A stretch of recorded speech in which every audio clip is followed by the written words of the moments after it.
Mushy Mush! This is episode 87 of I Know What You Watched Last Week, the J-Horror Special. I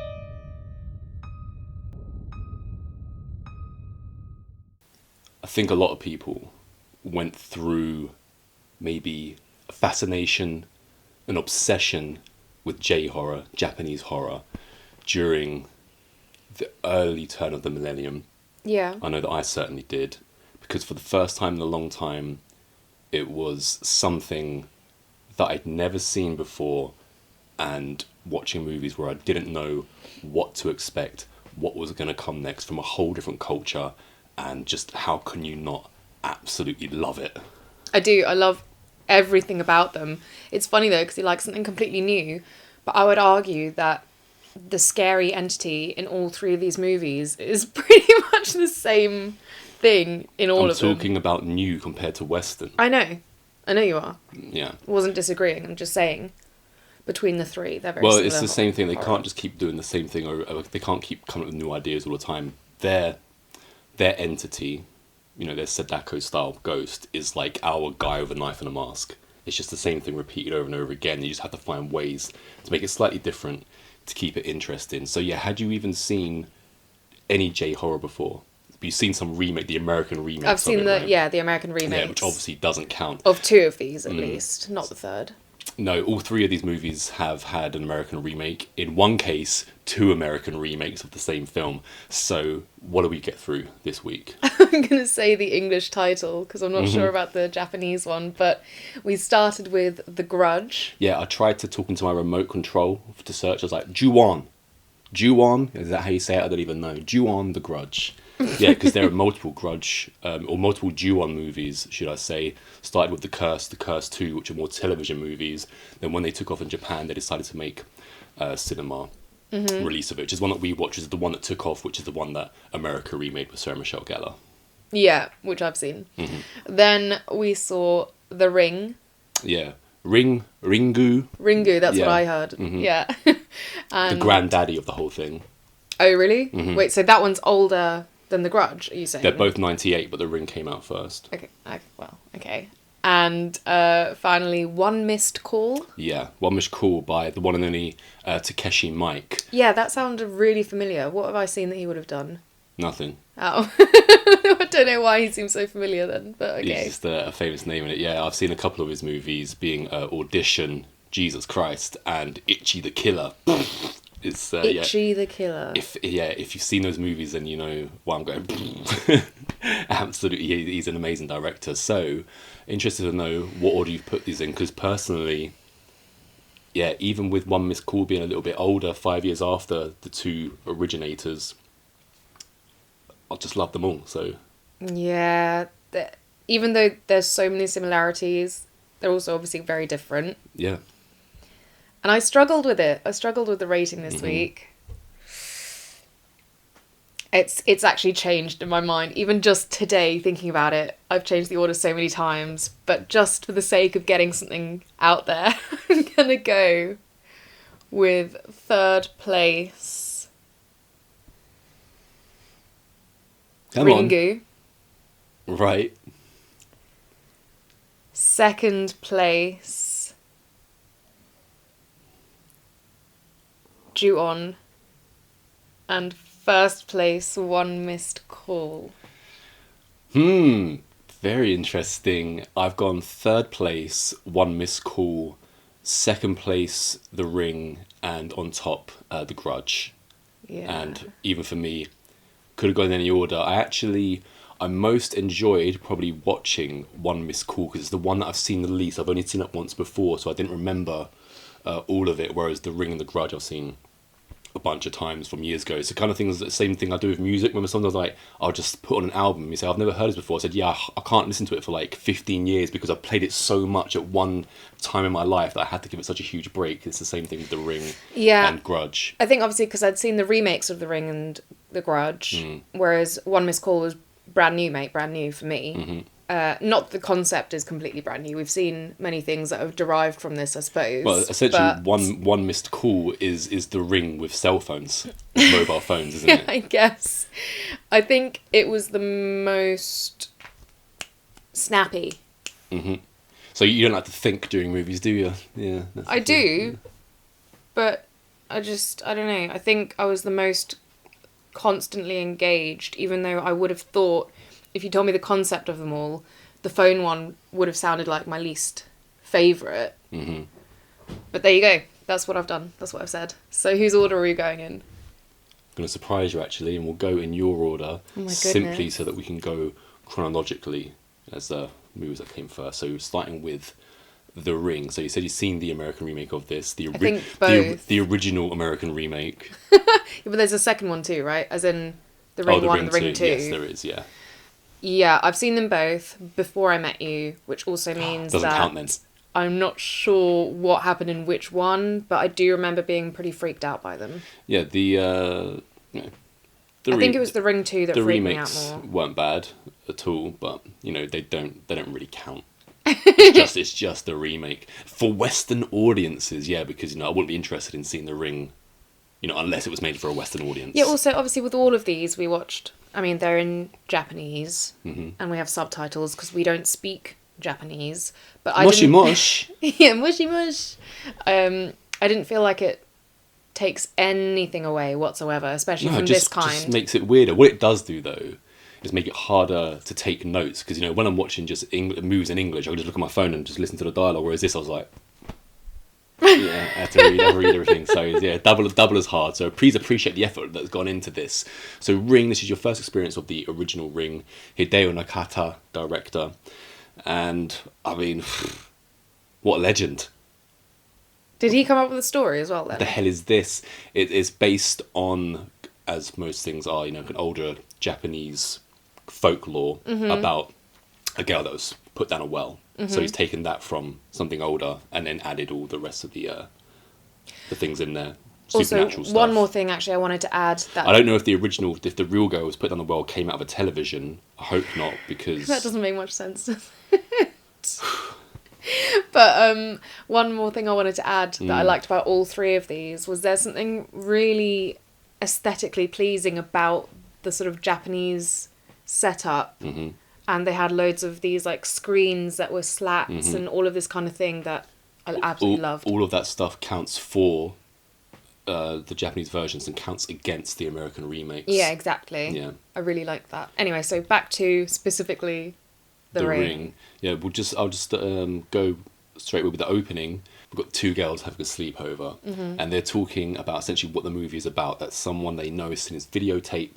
They got a call saying that after they watch videotape, they're going to die in 7 days. Yeah. And the opening is very reminiscent of Screams, like Japanese Scream almost. And you've got the use of sound, the use of the phone, the use of television, which is like there's a lot blaring. of tech involved, isn't there? A lot of tech involved. Well, this is Japan, and one of the girls, I'm not sure what both their names are, but one of the girls then starts getting serious, and she's like, "I've seen the tape, and I'm gonna get a phone call." She completely dupes her mate because ha ha ha ha ha. It's just a joke, isn't it? But it's not. But it's not. Yeah, she did trickster me because it's great performance. Yeah, but again, I don't know how realistic it is when she's like, "I got you," but it actually was true. So I was like, "Oh, she sold it a bit too well."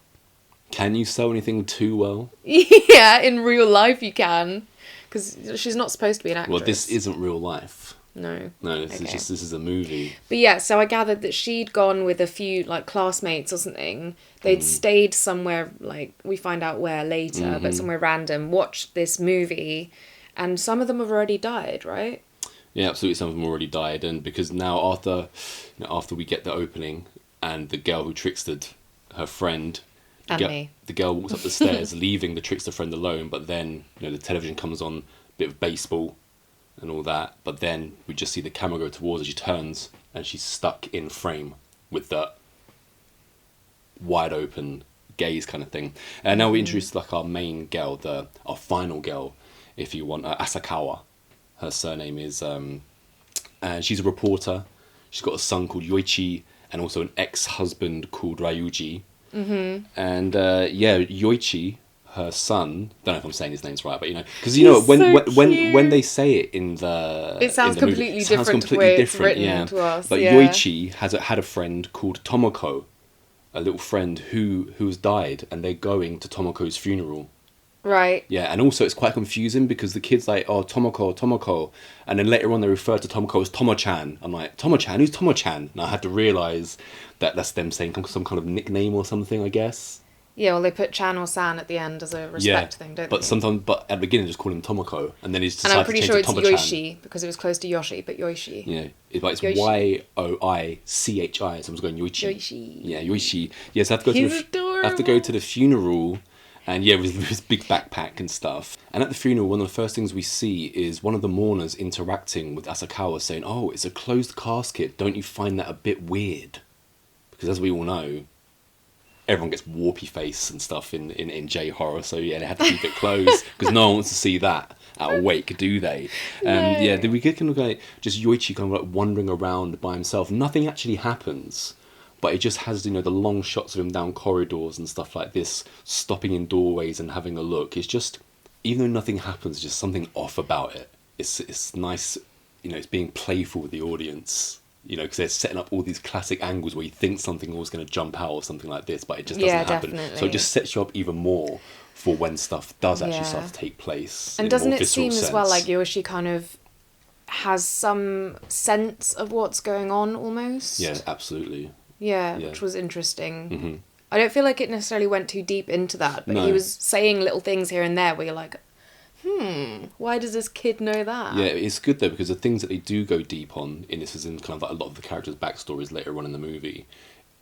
Going not so deep with just Yoichi walking around just adds to everything else to the point where you don't have to go any further because you've already got so much kind of like weight to the story anyway. We mentioned Asakawa.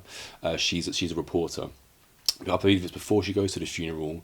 She has a subordinate and she says, "I need to get the information of the school that these 4 victims went to." I think it's when she's at the funeral she gets the phone call, possibly, or she's back in the office and she gets a phone call, and she's told that it's Seiki, Seiki Academy is the name of the school that's given to her. Right. So she goes there, and this is when earlier on you mentioned the 2 girls at the beginning. They're talking about the victims. Yeah. And it's when as Asakawa she comes across these 4 girls talking. Yeah, Yeah, and who they're knew talking about about the video and that they get attacked and all of this. Mm. And they're saying, like, oh, the girl who's just been buried, Mm-hmm. she went through the same thing, didn't she? And this is when Asakawa Mm-hmm.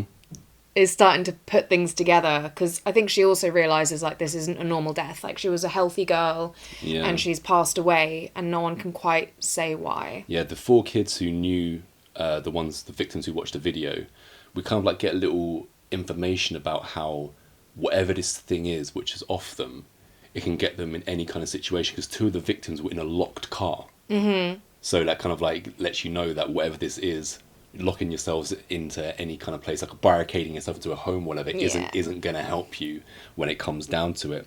And yeah, Asakawa, she goes to Tomo-chan's house and his mum's there, and much like in a lot of these J-horrors, the mum who has lost someone or, you know, has been wronged, she's in, not quite so much in this one, she's not quite in a, you know, a catatonic state or a semi-catatonic, Yeah. but she's very off, isn't she? And she's quiet and then just spurts out dialogue now and again, kind of out of nowhere. Yeah, Which is, again, is something absolutely. I found very J-horror as well. It's something that's been infected into other times of horror, but as far as I'm concerned, it started here. Well, is it also like the matriarch and respect and all of those things, but part of Japanese culture? Yeah, of course, That makes yeah. it more of a thing. The mum mentions Asakawa, she found Tomo-chan in a closet. Yeah. Yeah, not nice.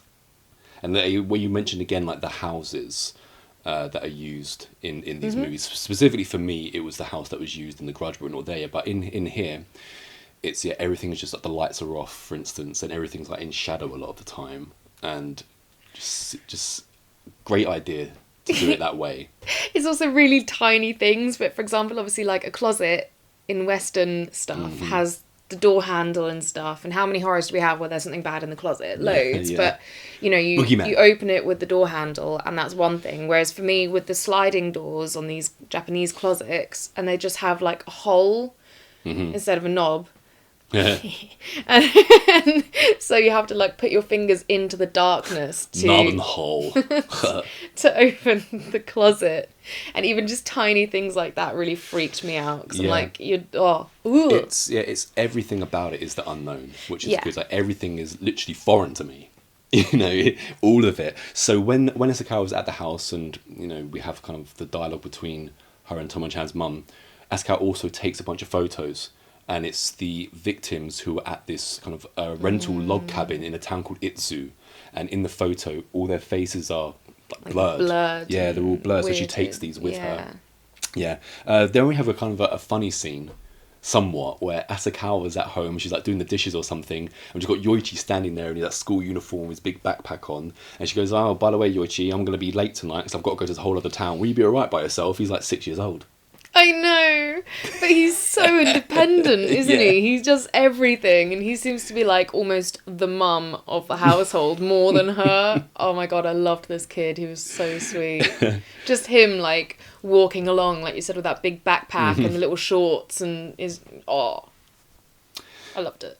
Yeah, I wasn't getting such cute vibes just because of the whole tone of the film, but typical woman response here to a young child. Yeah, yeah. So Asakawa, she's going on her way to Itsu, and be damned, Yoshi, you're staying here. Sort yourself out, Sort mate. yourself out, mate. And if you feel like it, go to Grandpa's.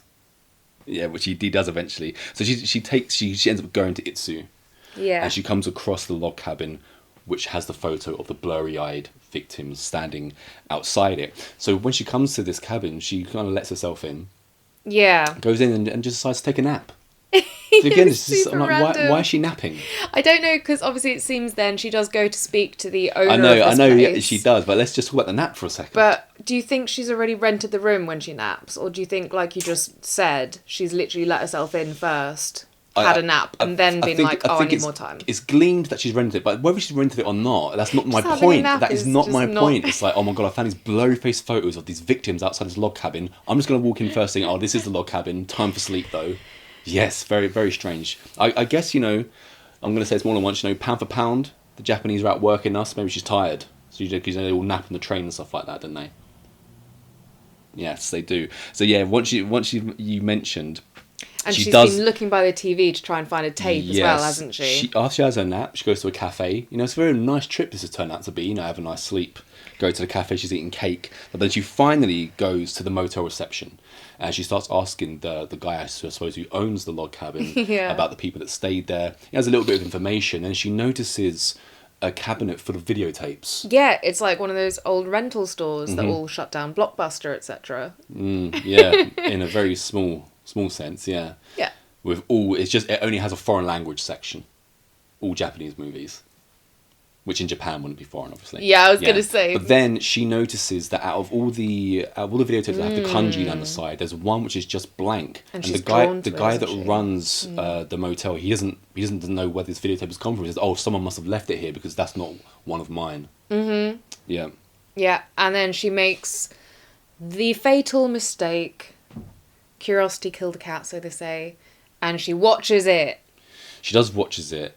She does watches it. She does watch it, and what the hell is this? Is this video? Yeah, okay, so here I do want to compare with the American remake, because I feel like this one is way more just weird, and you have to think more about what is this video actually showing us, because I swear in the remake it's mostly just, creepy forest and sort of her going through the forest and the well and stuff, whereas this one we've got obviously the guy with the rag over his head. Yeah, that's all in the remake. The woman we brushing her do? hair. Yeah, Sadako brushing her hair. And is in eruption Mm. and the guys on the side of, I guess, the volcano. Yeah, I'd and like imagine. the moving disease. Yeah. When it's almost like when you're looking through Microscope. Yeah, Not microscope. microscope in a science lab, and you see Germs. see the germs moving around and stuff like that. Yeah, it's completely unrelated images, but somehow strangely cohesive. Is how I put it, because it all goes together in my mind anyway. It all goes together, but it's all just completely random. It's like Twin Peaks. It's a very Twin Peaks vibe, that video. Mm-hmm. And obviously Twin Peaks is way before this, and just unsettling, very unsettling, because it's as well with The Grudge as well. When you say, oh yeah, this movie is about a videotape, and a woman brushing her hair is on the videotape, and it's going to freak you out. You're like, what are you talking about, woman brushing her hair? But it is completely unsettling. And it actually starts, doesn't it, with like the head over. So you see from the bottom of the well, you look up and you see that. So obviously, as I've seen the remake, I knew kind of what the story was. So I could kind of be like, oh, okay, I understand some of what this little video is showing.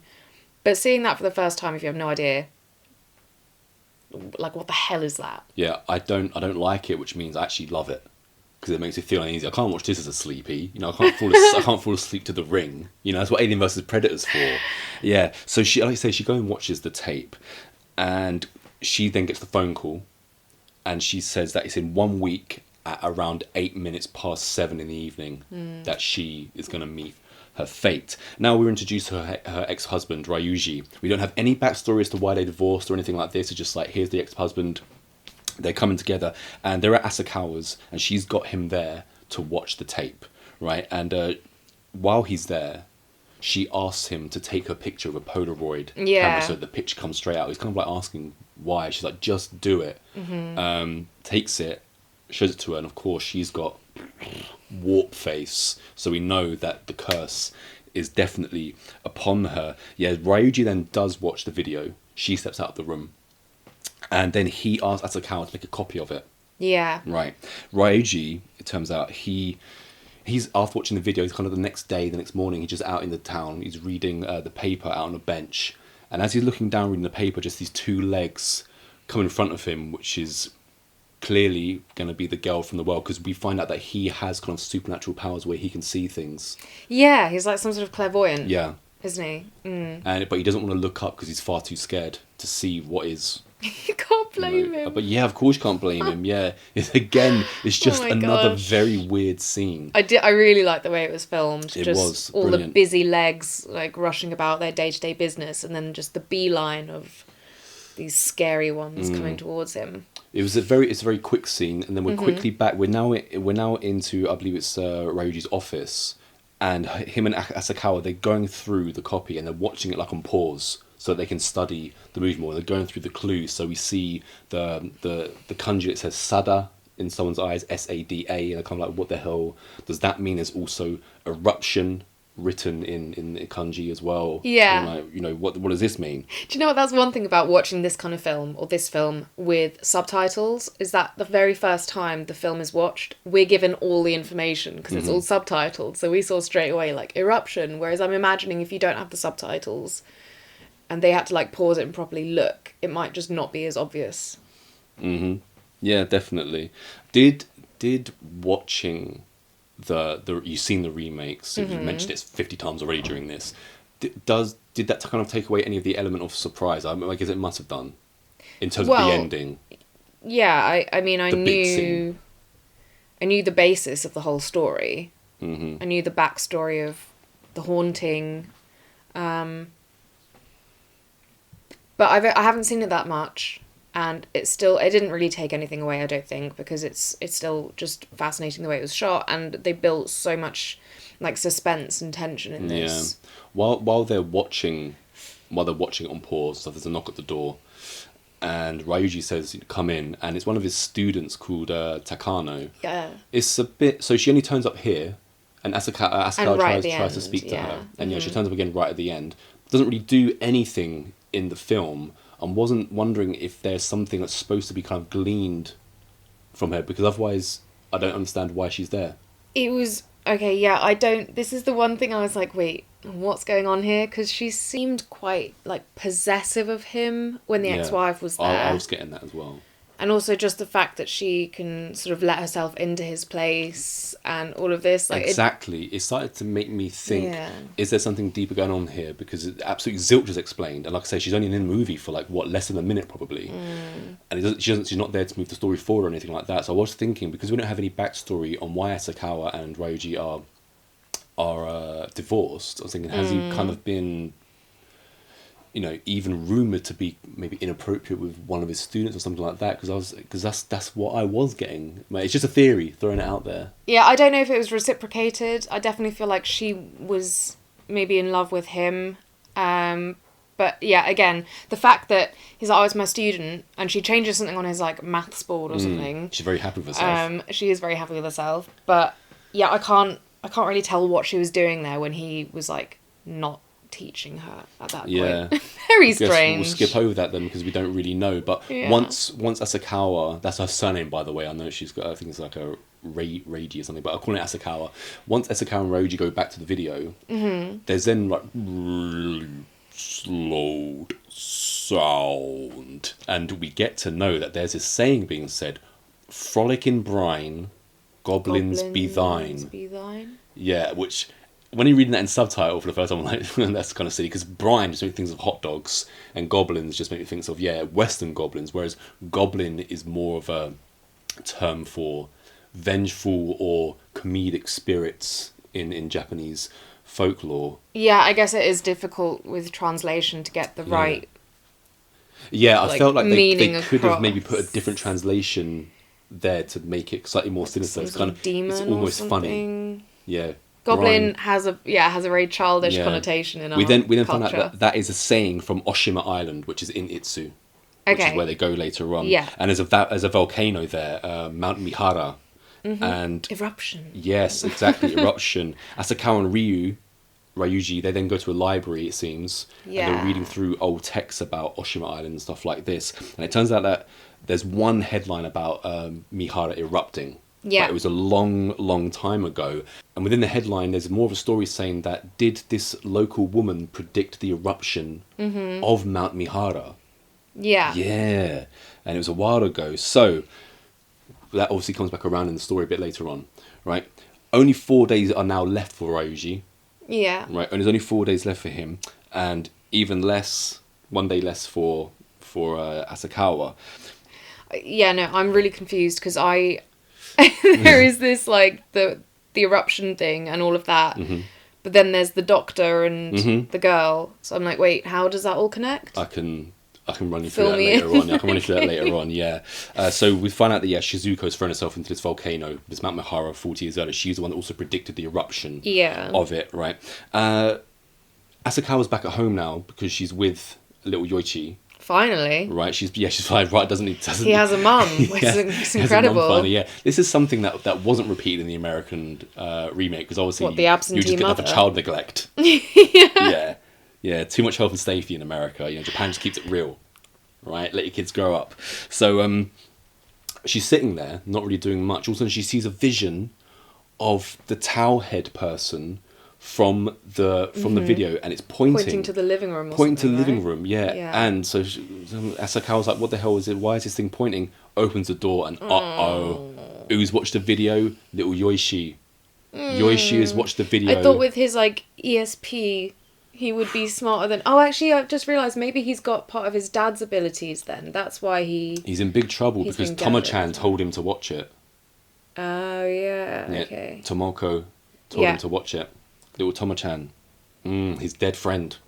Watch his video, mate. You can come back and play with me then.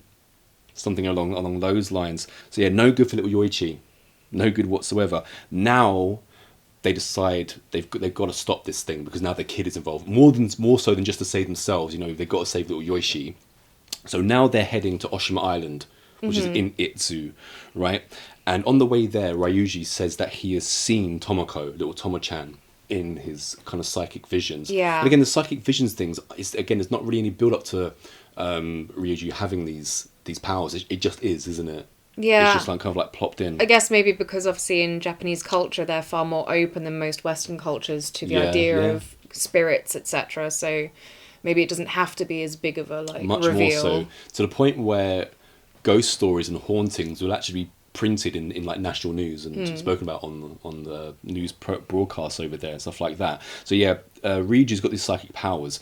He's been digging into the past of this curse, and there was a Dr. Ikuma, Yeah. right? And he was bought to do experiments somewhat on Shizuko, the woman who threw herself into the well. Right. Because she was claimed to be a psychic and had all these powers. Yeah. So it takes her to where they're going, and they do the experiments on her. But during this kind of like live experiment, someone dies during her experiment, because she's predicting all of the, she can tell the pictures on the other side of the paper and stuff like that. She gets like 4 right in a row, and the people that are sitting there watching them, who are doctors and news reporters, they all kind of like rebel against her, saying that it's a hoax, that she's dangerous and stuff like this. And all of a sudden one of them like just keels over and dies instantly. And where Shizuko is on the stage, showcasing her powers, behind the curtain she has her daughter Sadako is there, and it's Sadako that wills the reporter guy to keel over and die, because all of a sudden Shizuko's reputation is in smithereens, and it's shameful for her. Sadako, though, is not just her daughter, but the doctor's daughter, right? Well, we're not quite sure. We're not quite sure, because the Dr. Ikuma is, it's alleged that he's been having a relationship with Shizuko, which is somewhat scandalous. So, yeah, I mean, work it out. If he's been having a sexual relationship with Shizuko, and then we're thinking he's possibly Sadako's father. Yeah, that's what I was getting anyway. Yeah, but there's something that was left out of the movie, which is in the novel, which makes it even more gross, which I'll get into. So Shizuko has his daughter Sadako, and what they're doing now, they're going to visit the log cabin once again, where the photo was taken. As they go inside, the first thing we see is the mirror from the video. Yes. Where Sadako is constantly brushing her hair, and just the image of the mirror, I was like, oh no. What, don't tell me it's a mirror. You don't like ticking clocks, so you don't like mirrors now either. They're all ominous. You don't know what you're going to see. Scrying, that's dangerous. That's naughty. Yeah, so they see there, and this cabin that they've gone into in Oshima Island, they're visiting Shizuko's uncle/cousin. It's kind of like lost in translation. So the guy that is in the log cabin, he's kind of like a guy that looks after the town and stuff like this. Right. I'm talking about Takashi. I believe his name is. No. Yeah, when they get to the town and they go into a log cabin, there's an older gentleman in like a robe, dressed really well, and he's saying, it's Asakawa's asking him, what about Shizuko's daughter? He's like, she didn't have a daughter. You know what I'm talking about now? Okay, yeah. That guy, he is Shizuko's cousin/uncle, or cousin once removed. Take what you want from it. So essentially, he's also cousin or uncle of Sadako, so the girl from the well. So he's Sadako's, just to call it uncle. And he doesn't even want to say that she's even in existence, kind of thing. But we know that he knows something that he's not letting on. Asakawa and Ryoji are having dinner a bit later on together. And we got time for dinner. We had this kind of like horrible conversation where, because everything's going wrong, and Ryoji's like, oh, I wish we just never made a child. And he like really freaks out and really upsets Asakawa over this kind of thing, because he's just kind of like lost hope, really, hasn't he? And it's once again a bit like when we had a knock at his door and the student came into the room. There's now another knock at the door. I think it's like possibly his receptionist or something like this. I'm not quite sure who the lady is, but she brings in this old age photo of Dr. Ikuma and Shizuko, and there's this whole thing said against again about brine and goblins be thine, stuff like this. So we've been introduced to Takashi, who is the guy in the house who's denying the existence of Sadako. Yeah. Right. Ryuji goes to see him down by the seaside, sitting in front of the ocean. Okay, yeah. Yeah, he's sitting in front of the ocean, and he finally kind of admits that, yes, okay, Sadako does exist, by just saying day in and day out, she would just stare at the sea, and the fishermen all hated her. Stuff like this, and sometimes she would stare at the sea and she would mumble words, but they weren't of an earth language. They were from somewhere, it could be goblin language. They were from somewhere completely different. And Ryuji then sitting next to him, then he recites the brine and the goblin, frolic in brine, goblins be thine, and he compares the sea to the brine. Well, it is the briny sea. And the goblins, yeah, I know. See, I'm not completely lost. At least I got that. Yeah, good one. And it's at this point, Ryoji then he says that he has some of the similar powers that Shizuko had, as in being able to kind of like see somewhat into the future Yeah. and decipher things from another place. And he grabs hold of Takashi's arm. Yes. Grabs hold of Takashi's arm and gets a vision. Okay, yeah. He gets a vision, and we're taken back to the demonstration where Shizuko is. And it turns out that it was Takashi himself that introduced Shizuko to Dr. Ikuma and the press.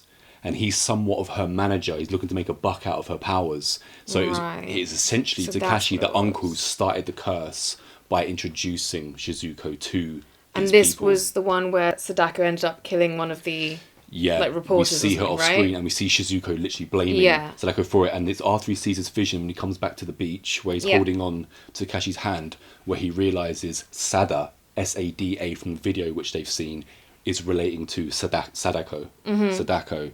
Yeah. So again, it's just it's all grim. You know, the uncle set all of this into motion by introducing her. You know, everyone is shaming her as being some kind of like charlatan. And also, was Sadako actually a bad person, or was she just kind of trying to protect her mum? Did she do it on purpose? Half and half. Did she not? We don't. It's that classic thing of she's innocent and sweet and kind of like an outcast, but at the same time, it's like Carrie. You know, she's kind of a helpless little girl, but also contains these powers because of what she's had to go through. You know, because essentially now, because Shizuko's reputation has been destroyed, she then goes and commits suicide by throwing herself into the volcano. Yeah. And all of the rage, or a lot of the rage from that, goes into Sadako, and Sadako's powers are then way heightened above what her mother's were. Okay, I didn't catch that. Yeah.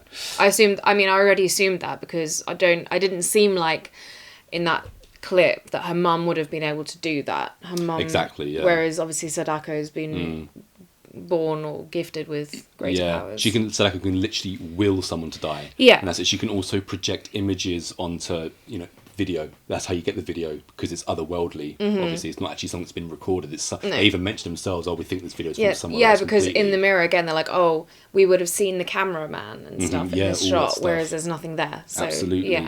Yeah, and also during the vision, Asakawa's also kind of like been inserted into the vision. Right. And she's been grabbed a hold of by Sadako. Okay, and when she comes back, she has marks on her wrist, like 4 fingers, 4 long, bony fingers. Horrible. Fingers.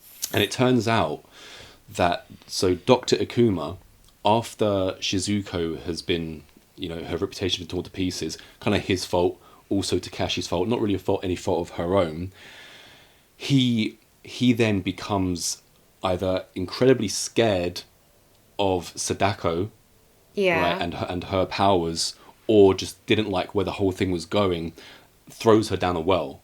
Yeah. But what's missed out in the movie is he actually rapes Sadako, infects her with smallpox, and it turns out that Sadako has, I believe it's called AIS. Let me just check it out. Yeah, it is AIS, and what that is androgen insensitivity syndrome. It's formerly known, and they call it in the novel, testicular feminization syndrome. It's a genetic condition where the body cannot respond to androgens, resulting in a female appearance despite having internal testicles. And it ends up, you have this thing which is called a blind vagina, where the vagina just ends in this sac and doesn't actually, it's not connected to any of the internal organs. And it's him seeing that which also like drives him over the edge, as well as her psychic abilities. And after he's done with her, he then attacks her and throws her in the well, which is just grim. The whole thing is so grim. Yeah, well, I was also very much getting the vibe that Sadako, was his daughter, or son, I guess, if that's what you're saying. Exactly, then. yeah, they've got it. But that it appears female. It didn't seem like, obviously, the doctor was having a nice, happy relationship with the mum. It seemed more like it would have been him, again, forcing himself on her at some point during the time she's under his care. Would the film have been better if they'd put that in there? For me personally, it's just that little bit of information that just takes it completely over the edge then, for me. I think maybe they could have, again, just like insinuated it. I don't think we need to see it. Yeah, the smallpox is insinuated in the video with the moving Okay. germs or whatever you want to call them. But yeah, that is really grim. I mean, it's bad enough. And then also when our main characters kind of realize, because they see it at some point, they like, oh, her own father threw her down the well. Yeah. And then also they also mention like she wasn't even dead. No. I think it's when she survived for a week. When she's going down. It is when we'll she's get going there. down the Sorry, well. yeah. That's way ahead. Yeah. So they come to a conclusion though after Ryuju's seen this flashback. Yeah. That obviously Akuma is dead because of age, but they kind of like say Sadako would have been kind of like in her 40s. Yeah, and it's at this point when they decipher that the video is not of this world. It's Sadako's rage and the curse and her longing and stuff like this. Yeah. So now there's a typhoon coming. I also loved just the shots of the roaring sea coming towards. I mean, I'm scared to see it at night time. It's just unpredictable, violent, and just it freaks me out. Unknown. It freaks me out. And even when they're just looking out into the sea and when we're in the middle of the boat and it's just nothing there but sea, dark sea, overcast. It's not like the sun shining and stuff like this. It just all looks. It's some kind of hell is what it looks like to me. And I think that's clearly like implied. It's the rage of where. It's the rage of where Shizuko is in the volcano as well, right next to the sea, stuff like that. All little things like this. So yeah, now they need to leave, but there's a typhoon coming. Right. There's a typhoon coming, and Ryuji says, "No, don't worry. I'm just going to take a fisherman's boat and get there." Yeah. And the guy said, "No, you can't leave." Obviously, no one wants to die, crazy. do they? All is their boat. Yeah. Asakawa then runs down to where Ryuji is, like on the shore, about to take his boat. But Takashi comes down, and he says that he'll take them because he asked them, "You can feel the rage of Sadako, can't you? She's coming for you." He's clearly lived with this for a long time. He's been trying to make some kind of amends. I guess. Yeah, he's been trying to appease Sadako because, like I say, it was him that started the whole thing really, just by introducing Sadako's mother. And also, if they're related, then there's that thing again. Of course, yeah. In Japan of respecting like your family when they're passed and whatnot. Yeah. So.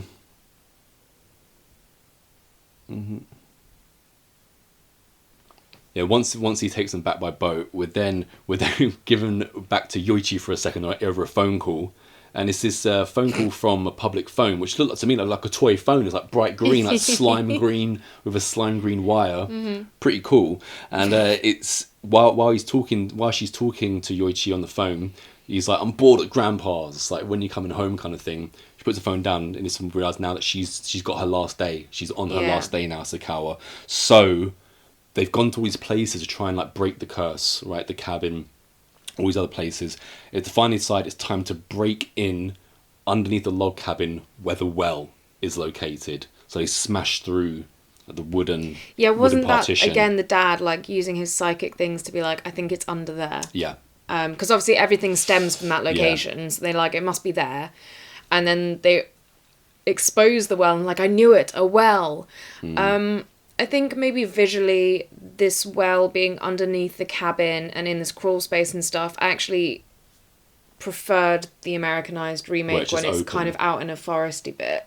Yeah. Yeah, I guess there is something about the openness of the well in the forest that it's almost like something could come out of nowhere as well at the same time, or something like that. Yeah, I don't know what it is. I just think it's nice. But then I guess the next thing that we have now is this is a horrible scene. They're going to try and put the body to rest, I suppose, aren't they? Yeah, that's so what they're going for. They uncover the well. It's a giant slab on top of the well. Manage to get that off. And they kind of like stand there looking down for a while. And Roger's like, "You go down. No, I'll go down. I'll go down. And you can bring up all the pails of water from the well." Okay, so I guess on the one hand, it's gentlemanly to be like, I'll go down in the fetid pool that's been down there for however long with a corpse decaying at the bottom of it. What would you rather do?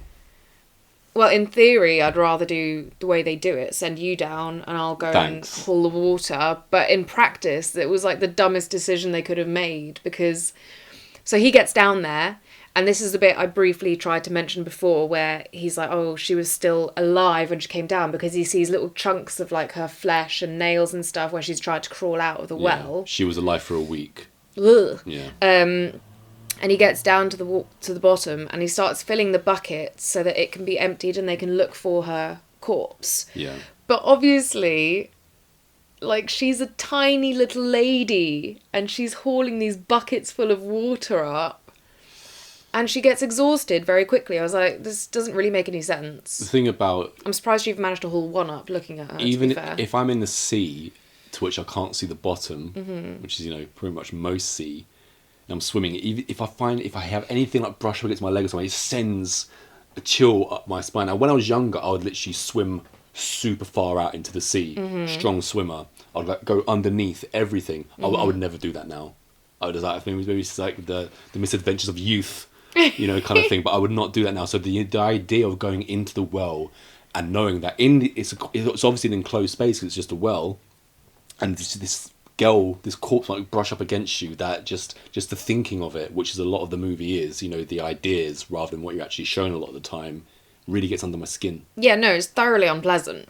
And no one would just be like, oh, hey, let me go down into this corpse water. But, she's in a serious time crunch. This is her final evening of life. Of course. And I was like, this is taking so long because, like, he's got to be at least 10 times stronger than her by the looks of it. Asakawa, obviously, like I say, she passes out. So the bucket drops down, and Roji's sort of like, "Are you trying to kill me?" kind of thing, and I realise he's got to climb out because she has passed out. He gets up there, and obviously they swap places. Finally. Swap places, but when Asakawa goes down there, instead of like just being more concerned with getting the water out, she's kind of more concerned with communicating with Sadako. More of like a motherly instinct, almost. She's like, "Are you here? Please, like, show yourself," kind of thing. As soon as she gets in there. But I think also that was like the whole point of them getting the water out of the well, wasn't it? It was to try and find the corpse so that Of course, that's why what they're doing. It just struck me more as the woman being a bit more caring for what has happened and why this curse is happening, whereas Roju's more like, we just have to stop this now, and practical, which is more like a traditional way of thinking about things in terms of a man and woman. So I like the change of when she got down there, rather than her just like, buckets like he's been doing. No, just a change, and she's going a different way about it, and her way works because all of a sudden the masses of black hair just appear from beneath the water. But Asakawa's she's not scared because she's heard about what's happened to this poor girl. Yeah. And it's more of a comfort thing that she's trying to bring along. But it's great when, the hair finally emerges and it all breaks off of the skull, revealing the skull beneath, which has gone to this goop in its eyes and things like that. And it's so great. It's something so tragic about when she just sat there. Caressing holding and the corpse. cradling it. Yeah. Yeah. I definitely get that. A big sadness. Mm-hmm. And obviously, I guess she's come to realise, like, yes, Sadako's spirit is what's causing this, but it's not her fault. Yeah, exactly. Absolutely. And while they've been doing this, at one point, Asakawa or Roji shout down to the other one, it's already 6 p.m. because they've only got until, as I said in the beginning, about 8 minutes past 7 as when she got the phone call. But while she's embracing Sadako, Roji shouts down, "It's 10 past 7 now. The curse is broken. We're going to be good." And they get out, they call the police and stuff, and reveal what's been going on and stuff like this. And they part. Their story together is now over once again. They've already had the marriage come apart. Now this is another goodbye for them. And he's at the office, and all of a sudden, his television comes on in the back room. The video, the cursed video, with the well, is starting to play, and at first all we see is just the well by itself. And actually, in this video, the well is in the open. Yeah, isn't exactly. It? Yeah, it's only later on that's been covered over. Because that's how it would have been when it happened. Right? Slowly but surely, over the edge of the well, we see this black start to come over it, and then all of a sudden, like, it's Sadako literally crawling out of the well as she gets up onto her feet, but she's kind of off kilter, isn't it? As she's coming towards it, and the video is it's kind of like pausing now and again, and like malfunctioning, and he can't look away. He absolutely can't look away to what was happening. And when you first saw it, I know it would have been in the remake, but it counts as the same thing. When she starts walking further towards the screen, were you knowing what to expect? Had you already seen in like adverts and stuff, or just general what's happening here? No, but I knew from the remake obviously what was going to happen because we're right towards the end of this movie. You just misunderstood what I said. I said when you watched the remake, just when you were watching the remake and she was coming towards the screen, like she's in this, did you know what was going to happen even when you were watching the remake? Oh. Well, no, it's not, I hadn't seen any adverts or anything. No, definitely not. So when she does eventually come out of the front of the television, I've seen nothing like that before. I think it's one of the only times I've actually been, dumbfounded, scared even. There's not a lot of horror movies that have actually scared me. I can think of, The Exorcist, the first time I saw that scared me. A lot of this comes into age as well. Halloween, the first time I saw that scared me. The original It, that scared me. Night on Elm Street scared me. Apart from that, Texas Chainsaw Massacre and like Hellraiser 1 and 2. So you've got 6.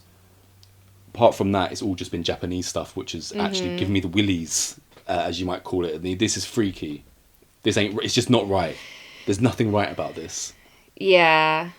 But again, like, you see throughout all 3 of these, there's like, the hair, the like dead arms coming out at points, the unnatural movement. Mm-hmm. It was all filmed. It's all great. Filmed backwards. Yeah. And then obviously played forwards. You could tell. That's how you get that jittery look. But again, this is something that is done in here and it's been taken to the nth degree later on. And finally she gets out of the television, stands upright, or he, should I say, even hairs over her face, and we just have that very strange, sudden, sunken eye almost. Because the pupil is down here like a half moon almost, and it's just white the rest of it, and that's the end of Ryuji. And now Asakawa now has to figure out why has Ryuji died, and she's been spared. Yeah, no, she obviously does come to the conclusion. Can I just say that is, you do understand, that is one of the most iconic scenes in not just in horror history, but just in cinema history. That is, I mean, all the best stuff can be parodied, and how much has that been parodied? A lot. Okay. A lot, yeah. If it's a scary movie. Yeah. Yeah. It's just it's something that you can only hope to come up with something as original and as freaky as that. Yeah. Yes, as I was saying, she does quickly realise it's because she made a copy and he then watched it, and that's what's kind of saved her. But I was thinking, like, there are so many other things she could have come across, like maybe her respect for the corpse or something. He didn't do that. I wouldn't quite say she quickly comes to the conclusion that this is what's happened. I mean, she runs to the house, right, where Roji is, and there's a cop outside, and he kind of stops her from going in. Yeah. And she goes, I'm or at least ex-wife, let me in. And he's like, no, he's already been taken away. Yeah. And it's at this point, as she goes into the building, we've got his student on the floor again, which we mentioned previously. Again, it's just another thing of like, okay, why has it been shown that she has seen what has happened to him? Because Asakawa comes and asks her, what happened? What did you see? And she just again mentions his like messed up face. Yeah. Or whatever, and that's the kind of last we see of her. And now this is one bit which I don't know if it's the same when you watch it as someone who actually speaks Japanese without subtitles, but there's too much of like, I've survived. Ryuji is dead. If only I could figure out what is going on here. What is it? It's just like a lot of... I don't know. I felt like she figured it out quite easily. No, I feel like that bit goes on for quite a while, because no, she doesn't even figure it out. She has to be shown again by the towel-headed man from the video who points to her bag, and she has to pull out the videotape and realizes that she made a copy. Who's the towel-headed man? It's rumored to possibly again. It's just like a theory thing. So we're kind of assuming that Dr. Ikuma is Sadako's father. Yeah. Who's already been having relations with Sadako's mum. Yeah. But there's also the thing of where Ryuji says it's possibly not her father. He is someone from somewhere else. And there's a kind of an implication that the person with the towel on his head in the video could be Sadako's daughter. Father. Yeah. Right, okay. Yeah, it's all just kind of like up in the air. I'm not sure there is a complete definite answer to everything, because even in the movie, it's not like, yeah, Ikuma's definitely her father. It's just that I feel like he is her father because it makes it more grim. Yeah. That's what I'm saying. But yeah, it's the towel head guy from the video who then points to her bag, and she pulls out the 2 videos. One is the regular, and the one that literally says on it, copy kind of thing. And then again, even though we just seen copy, she says out loud, I made a copy of the film and then showed it to somebody, and then she realizes that is how you stop the curse for yourself, but you pass it on to the next person, thereby the curse will never end. Yes. So now we get her obviously driving in the car to, well, kind of to go see Yoshi, but also to save Yoshi, because she's planning to show her dad, Yoshi's granddad, the video. Yeah. So that obviously her son is saved. But so she's on the phone, she's like, oh, Dad, you need to do a favour for me or whatever. But the only thing I wasn't quite sure about, I don't know if you have an opinion on this, is do you think she's going to let her dad in on all the details and then be like, right, you watch it, then we'll find someone else to watch it? Or do you think she's just going to be like, hey, watch this weird video and leave him to his fate because he's an old man? Yeah, that is. I don't get the impression that Asakawa has a bad bone. No, of course. In her body, so I'm sure she's going. But there, a mother trying to protect her child, and she's you never going, know. and obviously the granddad will be in it. Who's like, of course, yeah, I'll watch it right now so that we know that someone's watched it, so that I can save my grandchild. But I do absolutely believe that then he's gonna he's not gonna end the curse. No, because I think you'll just be too scared. Yeah, I mean, I'd be too scared. 7 days, and then you're just waiting for 7 days. Yeah, I was That's thinking like horrible the as best well. way to go about this would be to find someone who, you know, probably wants to do assisted suicide or something anyway.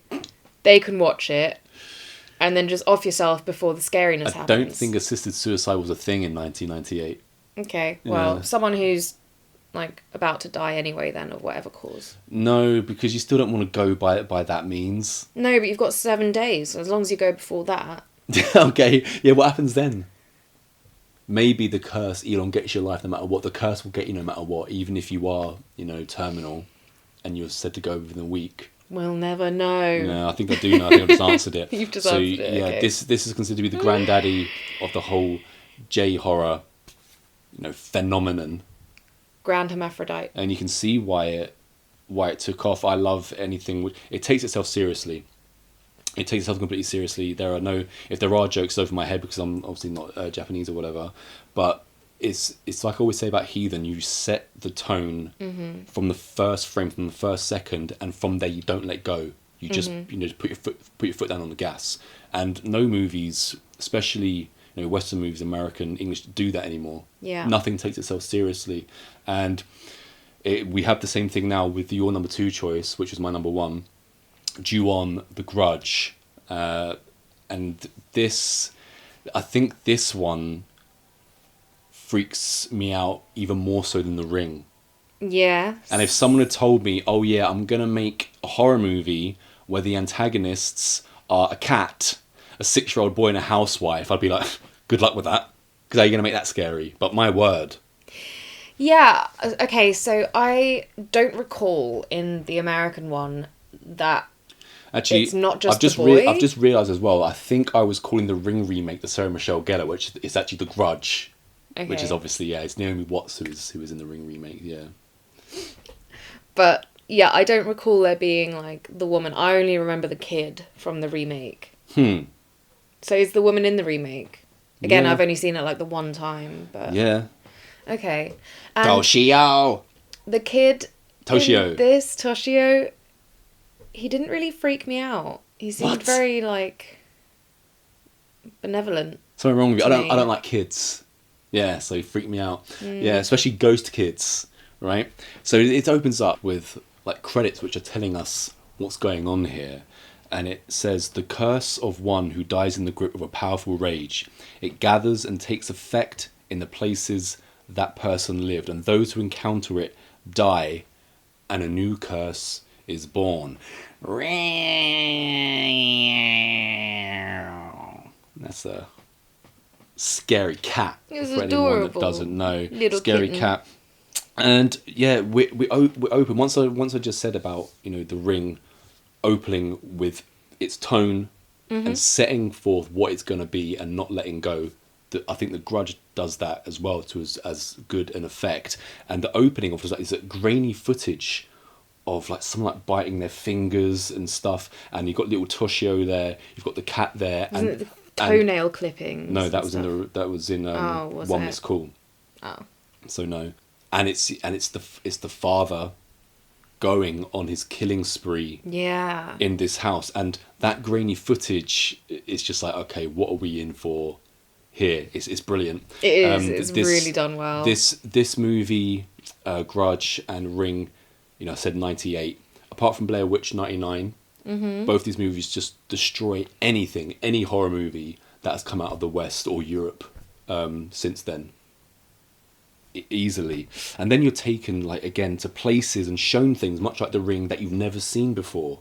You know, you've seen something similar in The Ring compared to The Grudge now, because The Ring has just come out. But they do it enough in a different way that, you know, it gives it big merit. Yeah, I'd say this and The Ring in particular are, you know, they're masterworks, absolute masterworks of horror. So the story of this, we got a girl, Rika, and she's working, or interning at least, at a social welfare centre. Yeah. And there's a guy called Takahashi who hasn't turned up, or hasn't returned from the Tokunaga residence. So her kind of like supervisor goes up to Rika and says, you know, you deal why with it. Why don't you go there? She's like, well, I haven't even been on the case yet, and you're just going to I'm just a volunteer. Send me there by myself. So of course off she goes. She comes to the Tokunaga residence, and walking into the living room. The place is already in a state. It's an absolute There's just tip, isn't it? Stuff all over the floor. The place has not been looked after clearly, and she eventually comes across an older woman called Sachi, who, well, first of all, she sees her from behind a sliding door, kind of scratching at the panels, and goes in then and finds her by herself. Yeah, I also didn't understand, I don't know if I missed it in the subtitles or what it was, but I think they were saying, weren't they, that this older lady, actually, her, like, daughter and son-in-law or something along those lines live at the same residence, but they're not there at the moment, right? Because the film isn't in chronological order. Yeah. Yeah, because we see her living later on in the movie with her son. Yeah, but my point was being that when we first enter the residence and we see how messy and dirty it is, I assumed it's obviously just because, you know, no social worker has been there to clear it up, and this old lady's clearly not in any state to do that kind of housework. Yeah, and already her son has already gone. But we also see in then later, like, storylines of it, that I think it's like a poltergeist type thing, because even when the, like, younger couple, her daughter and son-in-law or something, are there, it's like their morning starts by them picking up all this, like, trash from the staircase and all that. So it's like poltergeist, right? No, but I think they're just lazy, because they mention that the carer hasn't been around for a few days, so the place is just in a state. Yeah, so I'm not. You see how much he's working. You know, when she sends him off to work later on in the movie. But look, before we get to all of that, I just said we've seen Sachi scratching behind this panel. It's a very unnerving way to introduce somebody, just scratching at a panel. But we're not even like 3 minutes into the movie, really, and you're already getting this. And once Rika, you know, finds that Sachi is behind there, she kind of like sits her down, kind of like opens up all the doors to air the place out, and the camera is outside, panning across a clothesline, and we just see urine, like deep urine stained sheets hanging up. And we go to where Sachi is sitting with her legs outside of her, you know, butt inside of the house. And Rika's kind of like taking care of things, and she's kind of trying to talk to Sachi, but who is in a pretty much almost complete catatonic state. You know, she's not responsive and stuff like that. And we've already seen the deep urine stained sheets, and we just look behind, and it's like feces smudge on the tatami stained. inside. I mean, it's grim. It's so disgusting. Grim. This is movies like this are more in the vein of what Heathen is going to be like. And I loved the shot where, like, I think then obviously Rika starts cleaning the place after she's gotten her to sit on the stoop or whatever, and she's cleaning it, and you've got the shot with just like the poo smudge at the bottom and her like doing the tidying in the like slight distance. Yeah, there was something so great about that, because you're just the whole time you're like, ugh. Yeah, it's just everything that they've done with this. So even with the sliding doors, something that you may notice is it just has finger smudges on there. Right, and I don't mean like, oh, let's make this up like in a natural way. Like, people have lived there, and they're just like, oh, we haven't cleaned these windows in a couple of weeks or whatever. You know, we clean the conservatory, but inevitably, when you're doing the door handle, that kind of stuff, you're going to get like finger smudge on it, and it just adds to the complete realism of the film, which is something that they obviously didn't do in the American remake. There are no smudges. Okay, I don't recall the remake well enough. Stuff like that. I do recall we recently watched the Blair Witch remake, and I think we said in our review of that, I said, you know, that the creepy dilapidated house thing at the end, I was like, it felt like they just built this brand new set and then try to make it look old and dirty. Whereas this, like you were saying, basically you're saying it just felt real, like this is actually lived in. Where Rika is, the house that Rika's in with Sachi, of course, it's a real home. So it's shot on location. Whereas again, the remake was shot on a soundstage, so everything's like. So it is brand new. So it's brand new, and there's a lot more space, which makes it way less claustrophobic, and completely takes away. So it's like saying, what is the point of even having the remake if you're not gonna do it? But it's the guy who did this, Takashi Shimizu. He was actually hired to do the American remake as well, because the American remake is actually pretty good. I'm just saying that it's nowhere near as good as the original with all the little things put in there. I definitely enjoyed all of these being set in Japan. It definitely adds to it for me. Yeah, I believe the remake was also shot in Japan. Oh, really? Yeah, some of it at least. But it's not anyway. like supposed to be Japan, is it? Or is it like her going to Japan to work as a helper? It's in Japan. Yeah, it's now all it's in coming Japan. back to me. Yeah. Okay. While she's cleaning, Rika comes across a photo with a woman's face ripped out, which is something which carries on in the later movies, like the Grudge type movies. It's a trope of J-horror, it seems. But yeah, so she finds this ripped up photo and kind of like tries to piece it together somewhat. Yeah, but she sees this little boy is in the photo. The only one without the face ripped out. Only one without the face ripped out, and all of a sudden, she hears a noise from upstairs. Yeah. So she starts searching the house. Yeah. Comes to a closet. First of all, it's just a cat. She opens up the closet. The cat's in there. And she's like, oh, it's just a cat. And all of a sudden, this little boy, this little dead kid. Thing. Yeah. This little sod. Just sitting there. And it's so unnerving. It's like, yeah, what is this kid doing in the closet? And of course, it freaks out Rika as well. She comes down. She's on the phone. She's like, you didn't tell me anything about a kid being here. There is no kid. Or stuff like this. And yeah. she's trying to ask Sachi about it. And Sachi's just kind of like mumbling her own kind of thing. And she's like, I told you. I just keep saying that over and over again, getting absolutely no answers whatsoever. Again, I don't know it. if that would have been something that, without the subtitles, we would have had any idea what she's actually saying, or if it would have just been like incoherent mumbling. Yeah.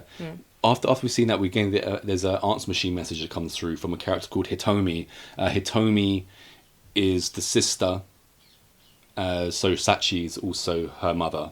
Mm-hmm. So she's the sister of the person that lives in this house. Mm-hmm. I'll get to his name later when it's his story. And yeah, so she's leaving a message, asking for Katsumi. That's it. She's asking for Katsumi. Where's Katsumi? Mm-hmm. Haven't heard you guys for a little while. I'm a little bit concerned. Rika goes back up the stairs and she sees at the banister the boy from the closet just looking through. She's like, ooh, he goes, Toshio. I love the way that he says it.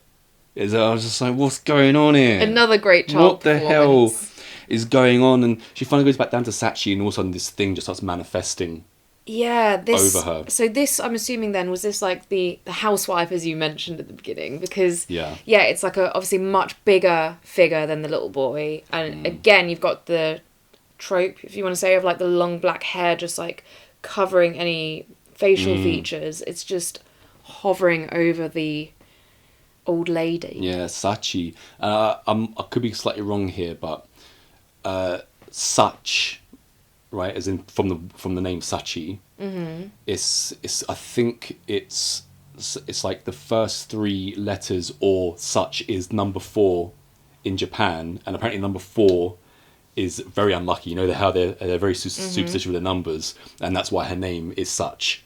And to the point where if there's if you're on an elevator, a lift in Japan, sometimes they just leave off the number 4 on the 4th floor because they're so superstitious about it. So like 13 and West. Exactly, yeah. So it's just something that's put in there again as a tiny little thing that her name is Sachi, which kind of like correlates to the number 4. Yeah. This film, it goes in, it just tells the story of everyone who's affected. That was really interesting. Obviously, that's very different to most films, because it's not quite a what they called when you get loads of little stories together. Oh yeah, anthology. It's not an anthology. Not at all. It's one story. But it also isn't like a chronological like build up. It's like you get the same kind of thing happening over and over, which is what it introduces you to right at the start of the film, isn't it? It's like that happens and then it starts its whole own new curse. Mm-hmm. So we're pulled through that, which, correct me if I'm wrong, but they don't do in the American remake, do they? No, it's much more regular. We need a story. Yeah. We need someone to root for and someone to hate. Which takes away from it completely. With this, there's no real. It's not a big backstory given. There's not a real plot to it. It's just we're going to show you something that's going to freak you the hell out. Which I wasn't expecting, and it's was a tiny bit confusing, but I actually really enjoyed it. Yeah. I know. I absolutely love the way that it is, and I think you get more horror then. You do get much more horror, and also the fact that it's not in chronological order. You have to hear things. You have to listen out for things. Read bit like things. a bit like a thing like Hitomi leaving the voicemail at the beginning. Yes, and then we see Hitomi's story later. Yeah, and we hear. Even just in little things like a news report given over the radio, there's just be a couple of sentences, but it will mention a character whose story has already been told or is going to be told later, and we just get names intertwining. So it is one cohesive story, but it jumps from place to place. So now we've been given Rika, the young girl from the social welfare centre. Obviously, once Sachi is overcome by this black mass, of course, we see Rika kind of just pass out in the corner, and that's somewhat the end of her story. Then we move on to Katsuya. Katsuya is Sachi's son, so he's living in the same house, the residence, and Sachi's his mum, and Katsuya, his sister, is Hitomi, the one that left the voice message from Riku's there. So she is coming in the evening. He's been reminded by his wife Katsumi. So Katsuya and Katsumi are a married couple.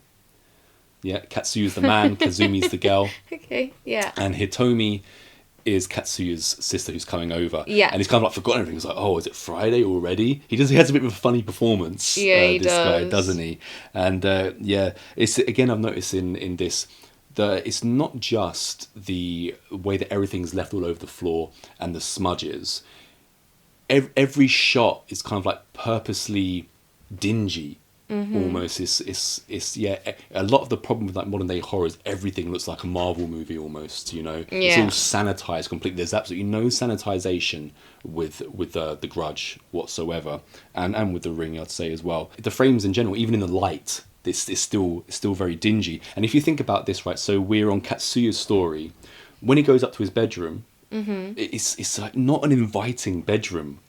This is supposed to be their sanctuary. In fact, the living room, which is strewn with stuff all over the place, is more inviting than what their bedroom is. Yeah, the bedroom is not in disarray like downstairs. It's almost like it's just a bed and a wardrobe, but it's the colours of the room and the bed, and the bed sheets look old. They're not new. That's not the first instance of that either. And what kind of housewife is Kazumi then? Because there's dirt all over the place. When he comes down for breakfast, she's making breakfast.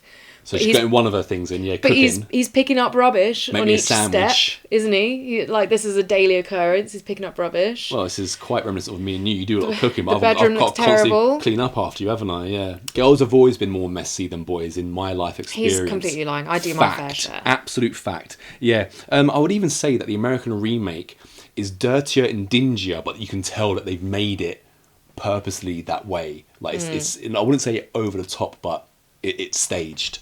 Whereas this just looks completely legit, realistic. You're aware that the American one is a dressed set. This is not it's not even close to something like that, and it completely adds to everything. And you try as you might with a budget to recreate that, you're never going to do it. Do you know what? That's just reminded me. I loved it. Going back to the beginning with Rika when she's at Sachi's and she's outside and she just accidentally knocks over a watering can or something that was already on its side somewhere, and it's a mess everywhere outside too, and yet she carefully picks it up and places it really neatly and stuff. I love that little detail. Sorry. Yeah. Anyway. While Katsumi's been left alone at home, while Katsuya goes off to work, she's upstairs in this bedroom, and which is little Toshio just running behind her and stuff. That was what gets me about the kid. You're saying it's not freaky. I mean, when she's standing up and you just see his little body run past, I'm like, why is he there? It's not right. It's so odd. It's the oddness of everything which gets to me. Which again is the way that all the creepy characters move.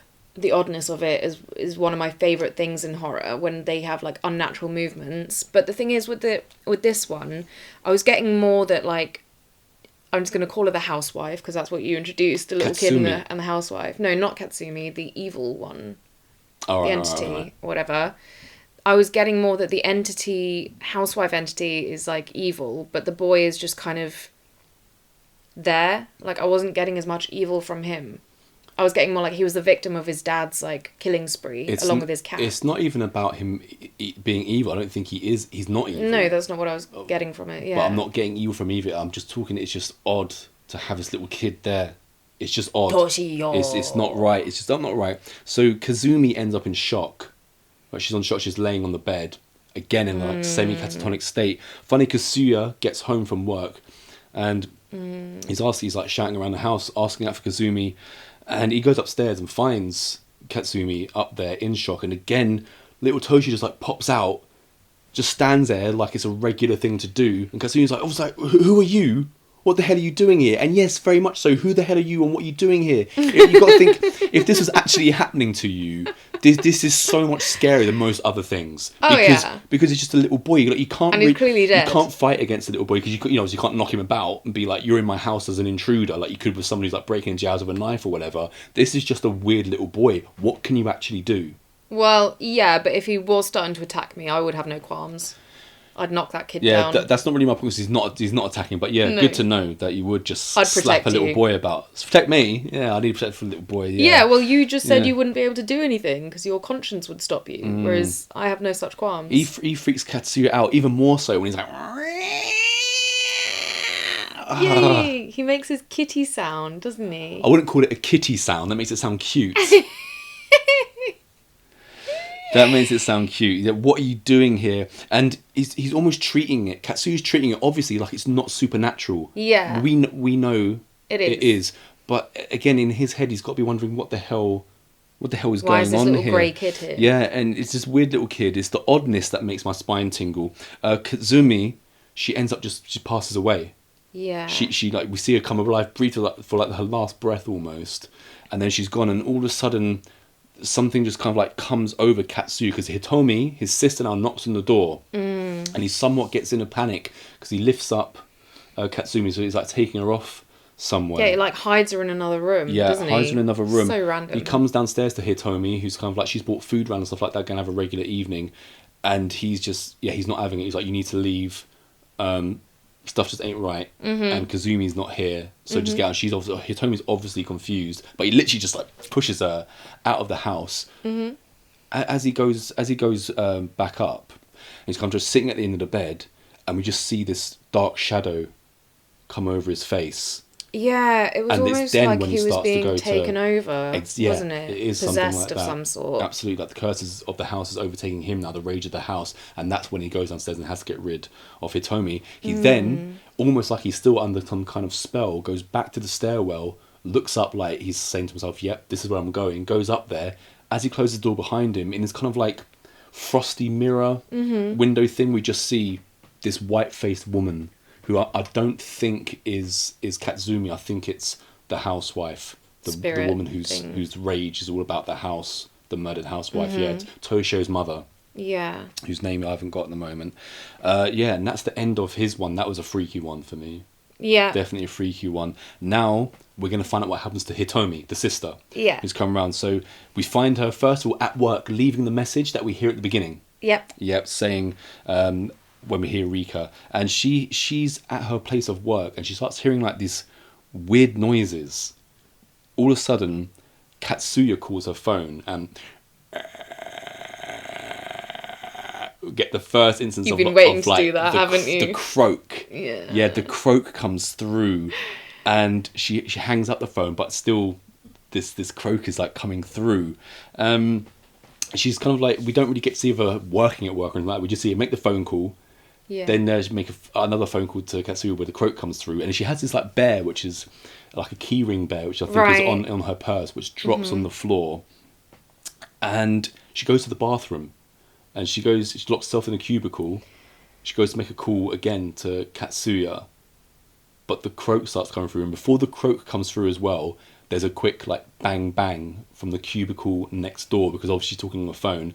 When she hangs up, she's like, "Oh, sorry about that," kind of thing. And this is probably the bit that freaks me out the most. When she steps out of that cubicle, just and a glob of hair just makes itself. And it's the way that it moves, like the unnatural. they're always thing moving like again. that, aren't Yeah. they? That bit gets me. There's this black figure of hair coming out of the cubicle. So she goes and runs and tells It is creepy. she goes and tells the security guard about it. He goes and checks it out. While he goes and checks out, Hitomi watches on CCTV the guard checking out, but the blackness This like black engulfs. smoky shadow Yeah. thing like pulls him in, doesn't it? That was the only thing I didn't quite understand. I was like, what's he got to do with it? Because that, again, like, that's not actually the house, is it? We don't actually It's know. her If, we place don't of actually work. know if anything's actually happening to him though at this point. You know, we just see it come out. Then because it's like a not, I don't want to say a rush through scene. It's just very like we're here now. We're here now. We're here now. We see Hitomi. She's getting home. She gets into the lift, into the elevator, and she kind of like puts herself against it and isn't looking. And the elevator has a see-through window. And as it's going up every floor, who do we see? Toshio. Yeah, little freaky Toshio in his ghost outfit, I'll call it. You know, his black hair and he's all whited out, rather because he does appear as a regular little boy sometimes, doesn't he? Oh. But now and again he comes as just I just see him as the plain- little grey boy. plain white. Yeah, Yeah. plain white boy. And we see him on every level. She finally gets to her floor, walks into her apartment, and she's freaked out. So she tries to call Katsuya again, or Katsuya calls her. And he's like, "What apartment number are you? I'm here now." And she goes, "Oh, thank God you're here." Puts the phone down, and almost instantly, it's like, Yeah. which is again is That's unnerving. a giveaway, It's isn't it? completely unnerving. But she looks through the peephole and does see her brother Katsuya there. Opens the door though, and he's not there. He's disappeared. And to top it all off, we get another croak coming through the phone. So of course Hitomi's completely freaked out. She runs into her bedroom and like kind of like hides underneath the covers. She unplugs the phone so that no one can get through to her. She puts on the television for, you know, a bit of background noise, a bit of comfort. There's a news report going on, but all very quickly the news report starts, and the lady who's delivering the news report, her face then Gets all goes into the contorted, wall, doesn't it? and we hear the croak once more.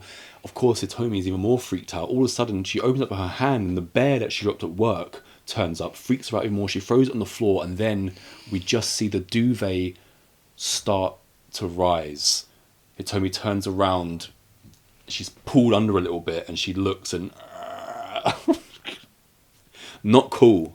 Not cool because it's so cool. I do find it funny in horror movies when it's usually kids, but clearly adults too, when something freaks them out and their like place of safety is just going under their duvet. It's classic. Yes, it is, but I'm also like, okay, if you're escaping from something paranormal, I guess nowhere's safe.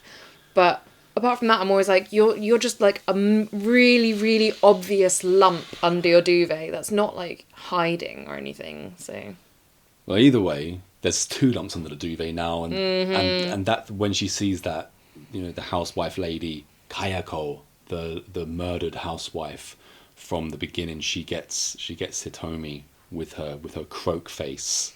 Yeah, and I just want to say as well, I mentioned before about the smudges on the door, about, you know, Kazumi's bedroom, Katsuya's bedroom. The duvet that Hitomi hides under, it's not new. That duvet wasn't new 10 years ago. You know, that's how worn this thing is, like yellowed. I thought that was just the colour it was supposed to be, though. No. Oh, no. Didn't it have like flower pattern on it and stuff? Yeah, but it's supposed to be bright as yellow, but it's so dulled from time that, like I said, that thing wasn't new 10 years ago. You know, I have to go back 20 years to when that thing was new. All just completely adds to it. Now, so that's the end of that one. And what I love about that one is Hitomi's. It might be the quickest one, and you get so much packed in there, right? You get the croak, you get the glob of hair coming from out of the cubicle. You get, you know, there, not there, ghost guy kind of thing. You get the warp face, and you get to see, yeah, the entity underneath her bed. There's a lot going on, and of course, Toshio while she's going up the lift. There's a lot put in to a very short scene. Very, very good. So now we're on to Toyama. Toyama is one of the cops who is in charge of the residents. So what did I say the residents' names were? The Tokunagas. So the Tokunaga household, where this whole thing has taken place, where the guy has murdered his little Toshio and murdered the cat and murdered his wife. Right. He was the guy that was overseeing Okay. this to us. So Hirohashi from the wells. There's also we've got Hirohashi from the welfare center. Like he's involved. Oh, yeah, he's involved in this. Yeah, he's the one because he's wondering what's going on with Rika. Absolutely, right? yeah. He's the one that sent her off to the in the first place. He now goes to the house. Yeah. Right, and he finds both Sachi and Rika catatonic, the pair of them now, and he starts explaining to a young cop who's called Igarashi about the whole thing. He's like super scared in the car while he's taking Igarashi. Igarashi has a superior, Mr. Nakagawa, who's the older cop, and his this Nakagawa tells him to phone the number of Katsuya while they're in the house. They're in Sachi's house, and all of a sudden the ringing they can hear is coming from upstairs. Yeah, so they go and have a look, and they find both Katsuya and Katsumi in the attic, in the loft. Dead. Right. Yeah. Okay. Their bodies. Do we also get another little Toshio shot looking through the little grill thing when they're walking about? Most likely, yeah. He pops up at the most inopportune moments, little Toshio. Unseen by them, I mean, as well, course. but we can spot him. Yeah, at this point. We're reintroduced to Riko, somewhat recovered, right? She's with her friend called Mariko. We see Mariko kind of like looking after her. She's like, oh, but you're supposed to be the caretaker, it's your job kind of thing. So Rika's recovering. Mr. Nakagawa, he comes and he questions her about this boy that Rika said she saw, who of course is Toshio, and she tells Mr. Nakagawa that his name is in fact Toshio. So Nakagawa says, the family that live there, they don't have any children, as in Katsumi and Katsuya, they don't have any children. So then she asks, like, then what the hell was this family photo thing that I saw? Which Nakagawa says, we're looking into it. And the young cop Igarashi found that the families that were all there before the Sakunagas all also died or disappeared. So everyone is going, elsewhere from this place. And there's a man called Takeo Saiki who killed his wife, Kayako, there, and he was found dead after his slaughter by a neighbour as well. So he's also gone. Turns out their son was Toshio. Yeah. Right. So we already knew that, but it's just been telling to the characters in there. And Kayako, they mentioned, was found underneath the roof, essentially where we've just seen Katsuya and Katsumi. So we kind of like imply that she lives in the roof somewhat. She comes down from the roof to take people. Oh, I just got like again up my spine, just the thought of her coming down. So now that we've given all this kind of like backstory, Yuji Toyama, so Toyama, whose story this is, his first name is Yuji. So Yuji Toyama, he's approached by Igarashi, the young cop, while he's out with his daughter. Okay. He's playing with his young daughter. Yes. And he introduced himself, Igarashi. He says, Yuji, you were the one who was in charge of the Takeo Saiki investigation. And straight away, Toyama, Yuji is like, I don't want anything to do with this. I left the force. Just, leave me to it. He also sends his daughter away while he's talking about this. But then Igarashi lets him know that since you've quit this, 2 others have died in the house recently, and you are in fact the only person who is left from the entire Seiki family investigation. And we see obviously like Toyama is like kind of computing all of this. He's kind of clearly trying to put it far out of his mind, obviously, as you would. And I know I mentioned he has a daughter who's playing with. As he sends her off, I think she bumps into either her mother or her grandma to come inside, and we're told that her name is Izumi. Okay, which is important for later. Now, Nakagawa, who's the captain, the cop captain, the older gentleman, he brings a photo to Rika. He says, I want you to study this. Is this the boy that you've been seeing? And she's adamant that it is him. That's him. He's like, Toshio. This kid, she's like, did you find him? Yeah. And Takagawa's like, no, he went missing 5 years ago, to the point where if you had seen Toshio, he'd be 11 years old now. He'd be 11, right? And again, it's all like, it's just too much for me, certainly, right? Back at social welfare, an employee is like washing his hands at the sink. Yeah. As he finishes, he steps back, and he sees Hirohashi under there. Under the sink, dead. He's the one that's reported it all to Igarashi, the guy that sent Rika off to the investigation in the first place. Yeah, again, just to be found underneath a sink is grim as well. How did he get there? When you keep thinking about where these people are found. Exactly. Because now you've mentioned earlier on, the security guard, he has nothing to do with it earlier on with Hitomi. This thing has obviously got to to Hirohashi in his place of work. So nowhere is safe. Igarashi, he now brings Yuji Toyama, to his boss, Mr. Nakagawa. He's like, this is Toyama. He was the guy that was in charge of the Seiki investigation. They take him into a room, and they're about to sit down and watch some surveillance footage of the guard, but they're interrupted because someone walks in and lets them know that Hirohashi has been found dead. So both Mr. Nakagawa and Igarashi step out the room, and as they step out, Yuji Toyama, he carries on watching the CCTV footage. You remember what happens? Yeah. It's of the security guard. Yeah, exactly. He sees, obviously, the shadow pulling him in and stuff. But it doesn't end there, because then all of a sudden this black figure just stands at the back of the corridor and slowly steps walking closer and closer to the camera. Closer and closer until it gets right up into the thing, and it's just a black mass, but then it opens its eyes. I believe it's the lady again, rather than being Toshio or someone like that. I and agree. it's the black manifests into a figure that walks down the corridor and gets right into the camera. Just again, I was almost expecting a ring thing of it coming through the camera. An original piece, because it's still 98, so I can't rag it too much about copying the rings. They must have been written around the same time, just because the ring got released. That thing, but also that doesn't happen. I'm just saying that I was almost half expecting it to come out of the TV and attack him, which is a good thing, really. That it holds back and does something slightly different. We break away very briefly from Yuji Toyama's story. We just see Rika laying in bed, all of a sudden the sounds start, and at the end of a bed, with his knees up to his chest, his little Toshio kind of like doing that, and then from behind Rika's bed is just... Yeah, that's creepy. It's Kayako standing over her. Yeah, that bit is absolutely creepy. And again, it's just like, just going to take a break from the story of telling and just show this. But again, this is another thing that backs me up when I'm like, Toshio, I feel sorry for. Whereas of course you feel sorry the for mum, him. She's just creepy. Toshio's creepy, I'm telling you now. Toshio's damn creepy. Right? After we see that, we're back to Toyama. And he's cracked. He's gone back to the house. And he's got gasoline with him. Right. He's gonna torch the place. He's absolutely going to torch the place. And he manages to put some petrol down. But then all of a sudden... he starts seeing a vision, and it's Zumi. His daughter is a grown-up schoolgirl now. When we first see her, she's probably around 11.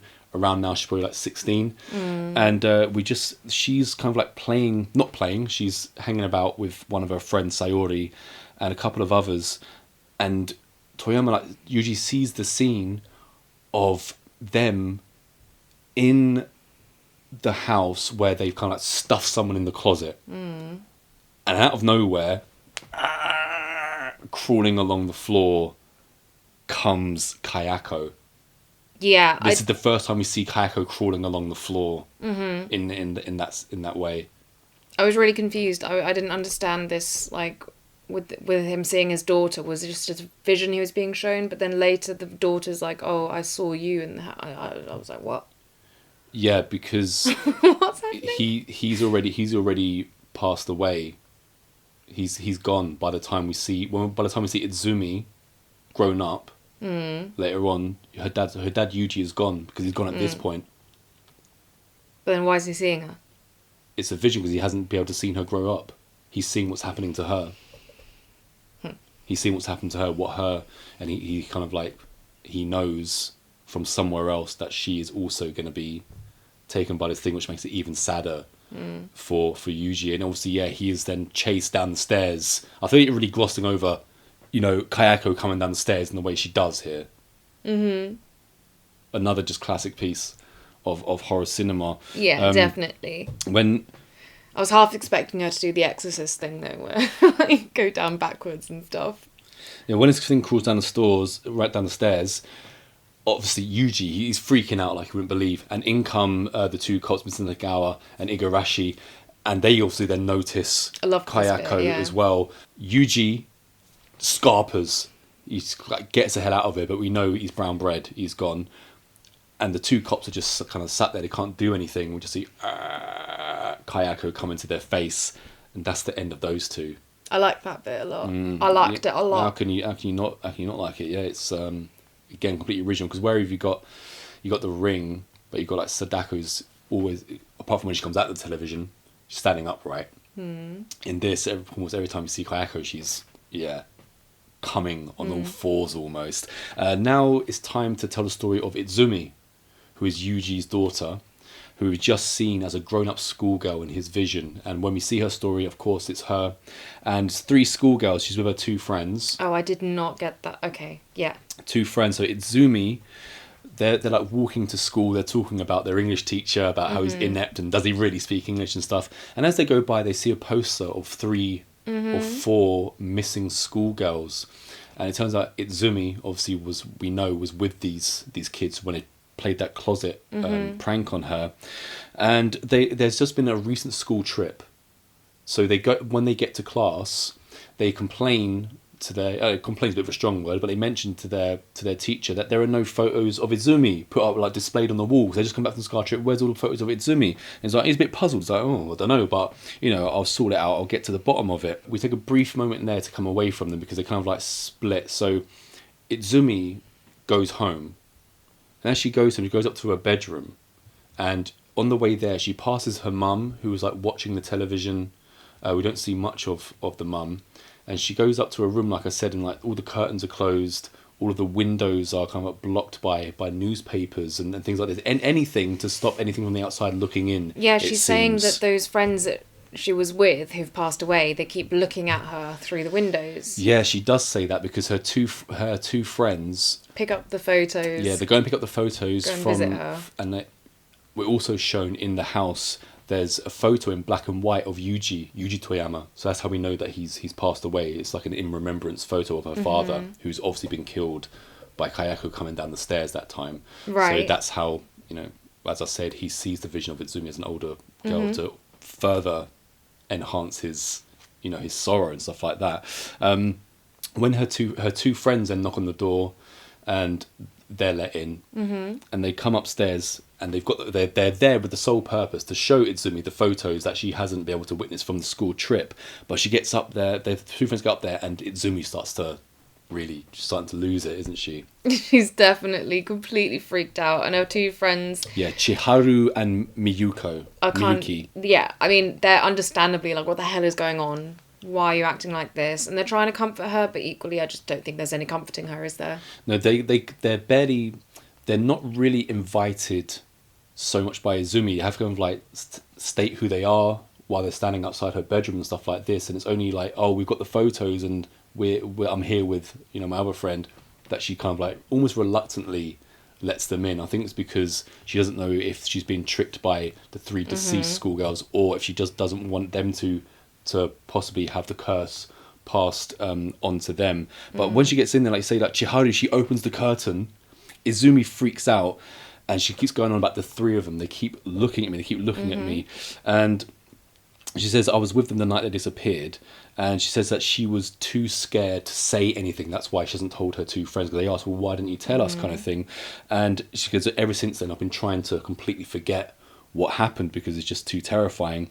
And she mentioned that even before I went into the house, this haunted house that we've been told about, I felt something strange before I went in, and I left because I was scared while they all treated it as a joke. That's the thing, you've got to treat these things seriously, otherwise you're going to be up for grabs, aren't you?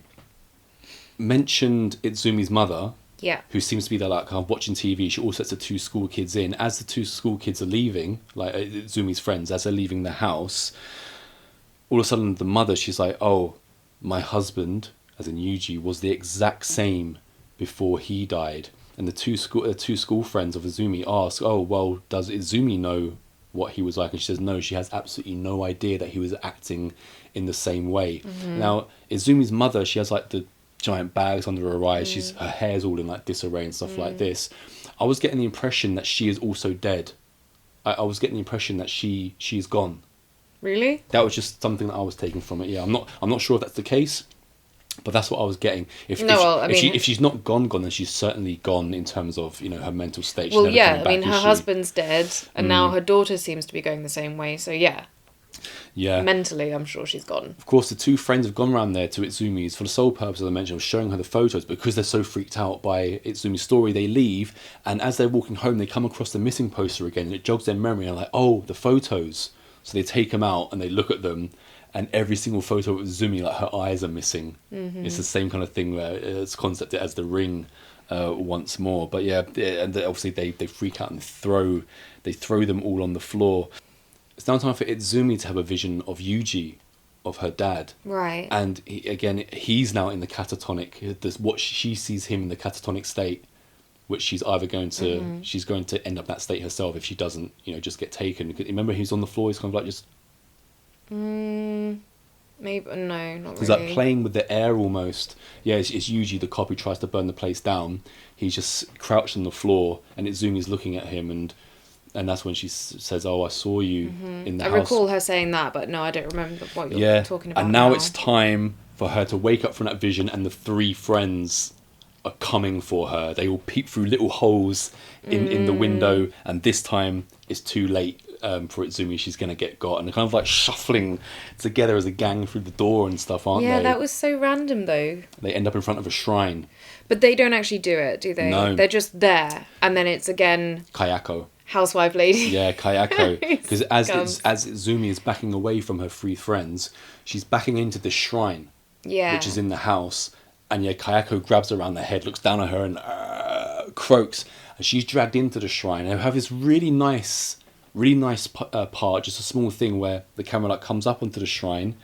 And in the background, we just see the images of Izumi and Yuji forming, just their faces. Just a nice touch. It's like, because they're gone now and they're forever remembered in the shrine. But also kind of just something off about it as well. Yeah, again, because it's foreign to me, it's just even more that I don't understand it, but I absolutely loved it. Finally now we get to Kayako's story.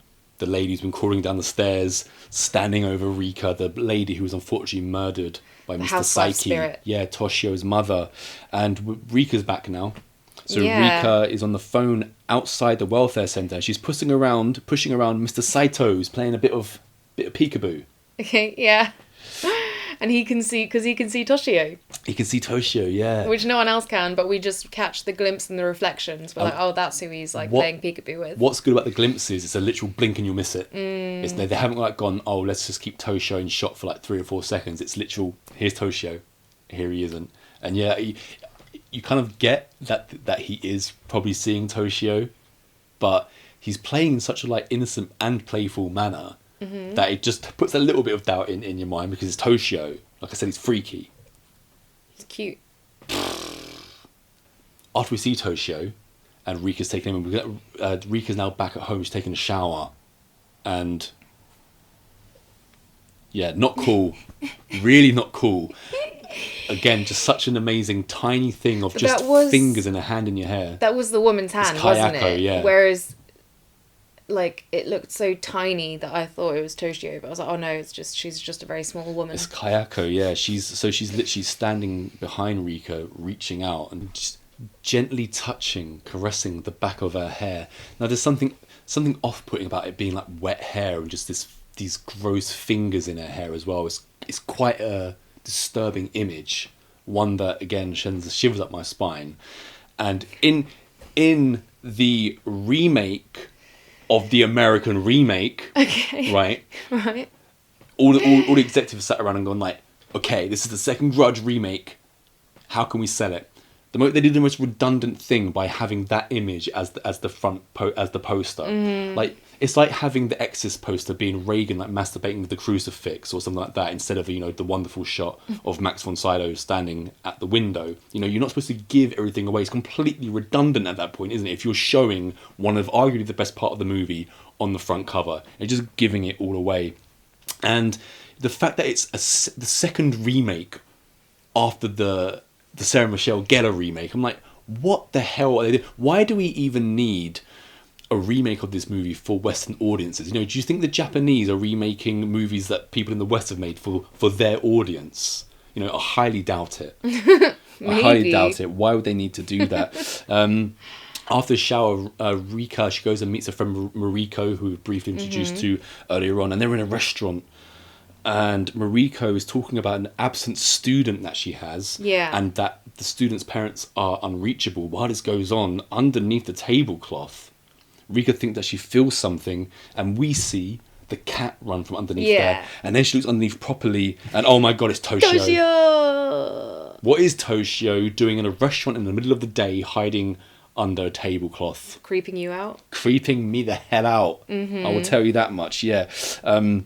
She obviously freaks out in the restaurant, and she goes home, gets into bed, and there's just constant cat din.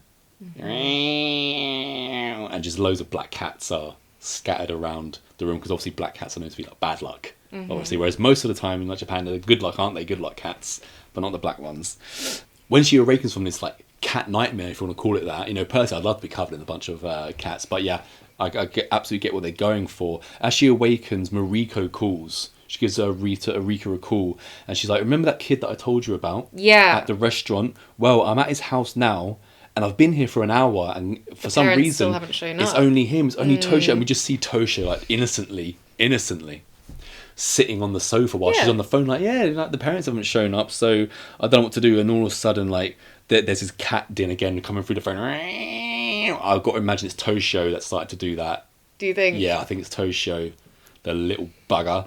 There's a cat din, so of course Rika, she rushes to the house. Now she gets in, there are like footprints in the dust of the floor, things like this, and there's this kind of like smoke, there's like vaporizing in the house. I think it's just to show the haunting, possibly. Yeah. But it's the first time that we're shown this. And Rika goes searching around the house. She's walking through the smoke and stuff like this. And she walks into a room, and we just see, I think it's from a closet again, Rika is being pulled, kicking and screaming up into the attic. And we all know who lives there, Kayako. And again, it's just, underneath this, I've got 2 layers on, and my hair is coming up onto end. And yeah, she's up there kicking and screaming. Rika goes up there and has a look, and we see, once again, kicking and screaming, she's being dragged down the attic. And as Mariko's taken away, out comes Kayako again. I was like, oh dearie me. And so of course then Rika runs down the stairs. As she gets to the landing, she goes past the mirror, but it's not her reflection. It's Kayako again. And it's then that she starts remembering all of the peekabooing stuff. So she looks into the mirror, she like puts her hands up to her face, and as she puts her hands to her face, all of a sudden Kayako like starts coming out of her in different ways. Like she's coming out of her jacket, just looking directly through her peekaboo, coming out of like the middle of her legs, it seems, just all encompassing her. I was like, oh, no, this is scary. Whereas I was like, I'm confused. Why is this like? What it's is coming this? at her, staring, croaking. What does that mean? Once she's seen this, yeah, I'm not entirely sure what the whole peekabooing thing is in this, but I like it. Right, I like it. And as she takes away her hand, see Kayako disappears, but not for long as them just like hearing again, and now a bloodied, wide-eyed Kayako, clothed, starts coming down. I believe it's supposed to be the clothes that she's been murdered in. As she's coming down the stairs, and Rika's up against the walls, and the husband starts coming down, the murderous husband who started all this curse by drowning Toshio, offing the cat and offing his wife Kayako.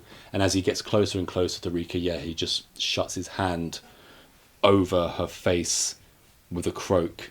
And incredibly unnerving. And while he's doing this, Toshio's looking through the banister, like looking on. This is what he's used to, kind of thing. Yeah, there's something even more, I keep using the word unnerving, again, just odd about Toshio looking through the banister the whole time at his dad doing this, because Toshio obviously is aware that his dad has killed him as well, and his mother. It's just because he doesn't show emotion, does he, Toshio? He always has the same emotion, should I say, which I'm not quite sure what it is, just general innocent kid, I suppose. Apart from when he's going, "Meow," obviously, the thing is, here, after seeing this and movies like this, like The Ring, I don't want to see another frame, from Matt Bettinelli Opin and Gillet, the people that did Scream 5, and freaking Ari Aster did Midsummer. Like here are some movies, right, that are rated higher than The Grudge, Midsummer, right, Black Phone, Talk to Me.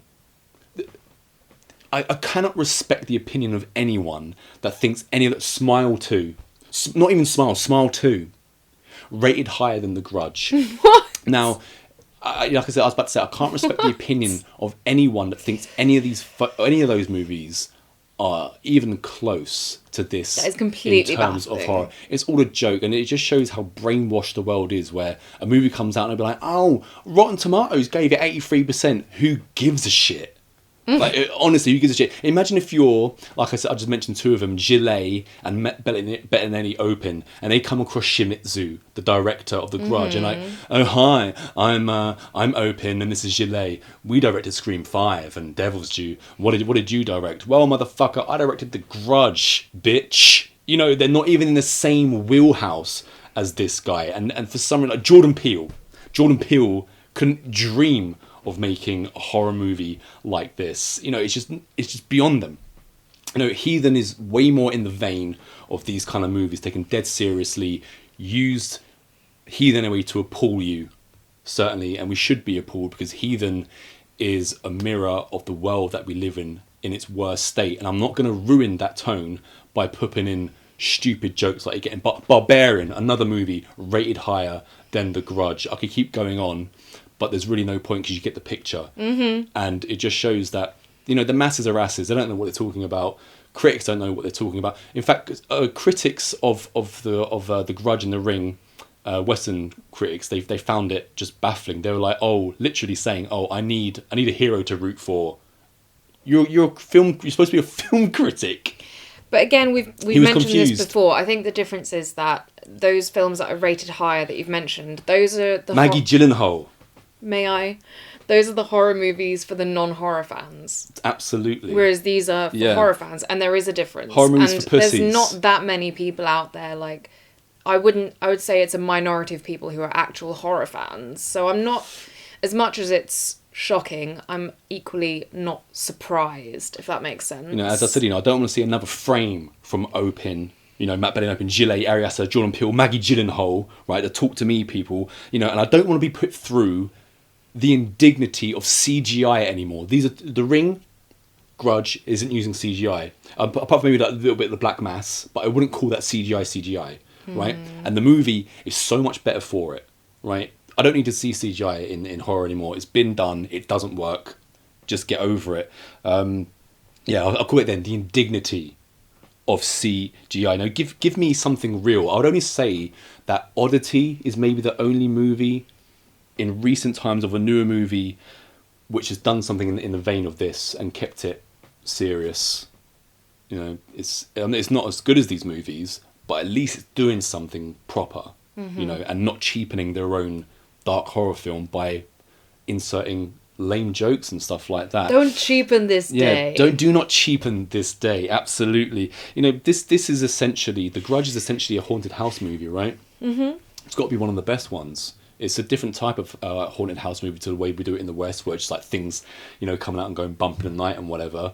I find this one to be much more effective in terms of that. I know they're saying you haven't got like one character to root for throughout, or whatever, but you don't need like to, I also mentioned, you get more horror because you get like the creepy climax over and over again, because you get all these mini stories of the different people and you see the ending exactly. each time. You know, it's like I say like the consuming public have like the worst taste in the world. This is how, you know, Adele's like sold 50 million albums or whatever. This is how this is Harry Styles is somehow doing 10 nights at Wembley Stadium, right?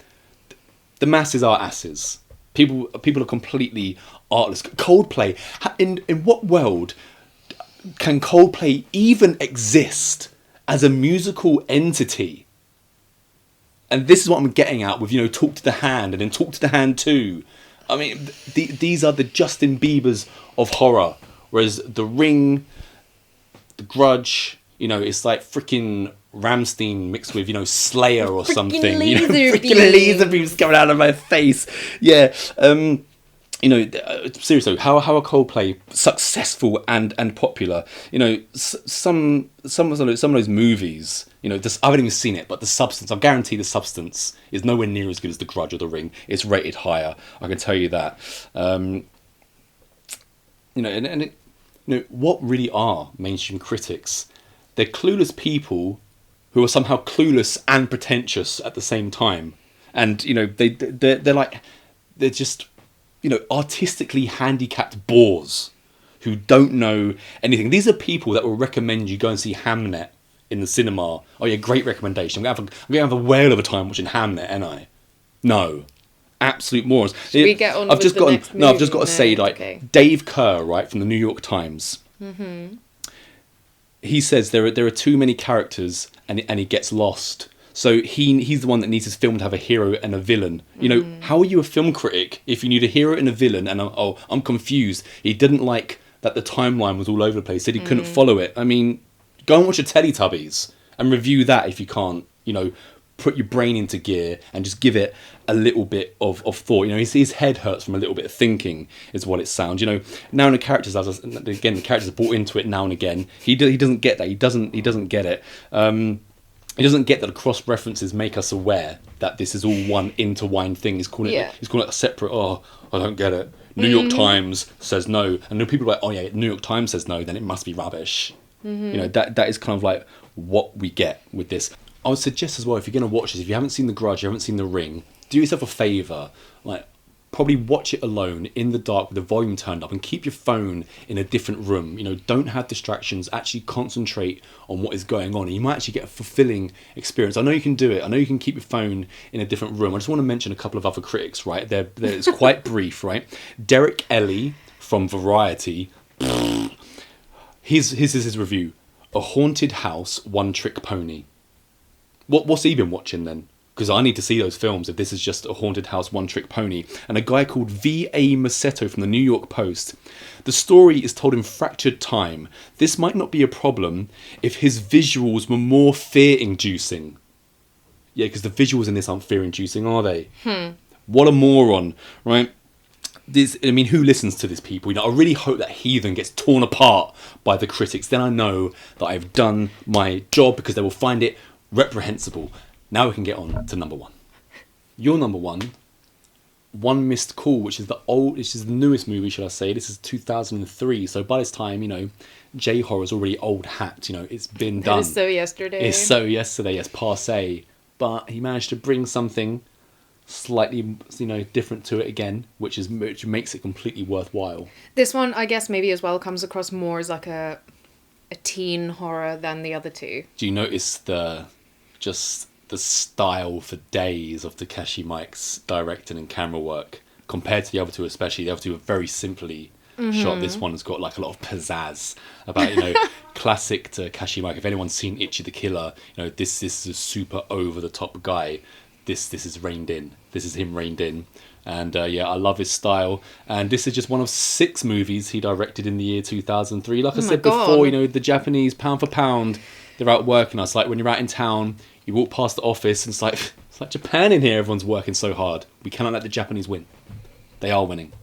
So let them win. Yeah, I said let them win as far as I'm concerned. Yeah, they're absolutely smashing. You know, in terms of horror cinema, also extreme cinema.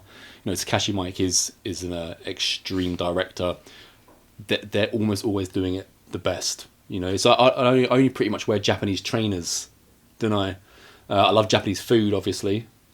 I love a bit of J-horror, but yeah, trainers and stuff, you know, Japan's got a lot going for it. Fujifilm. I'm glad that this is relevant to our review. Fujifilm. But it is just a J-horror special. We're supposed to be praising all things Japanese. Aren't you? Yeah, so you know, Takashi Miike, you know, the man is workhorse, legendary director, favourites of a lot of famous Western directors, including Tarantino for one. And yeah, I think that's probably the reason that you do it, because it is more teeny, this one, so it's more about your enjoyability, I suppose, isn't it? Yeah. Yeah. Just, yeah, okay, so, but that's kind of what I said. This to me is more like the Scream style J-horror, and the other two are more like the Exorcist style horror. I just mean tonally. Yeah, certainly is. It was nowhere near as grim as yourself was, especially, you know, if you think about the backstory of The Ring and The Grudge, it's just grim all the way through. This doesn't have that. It has more of a sheen.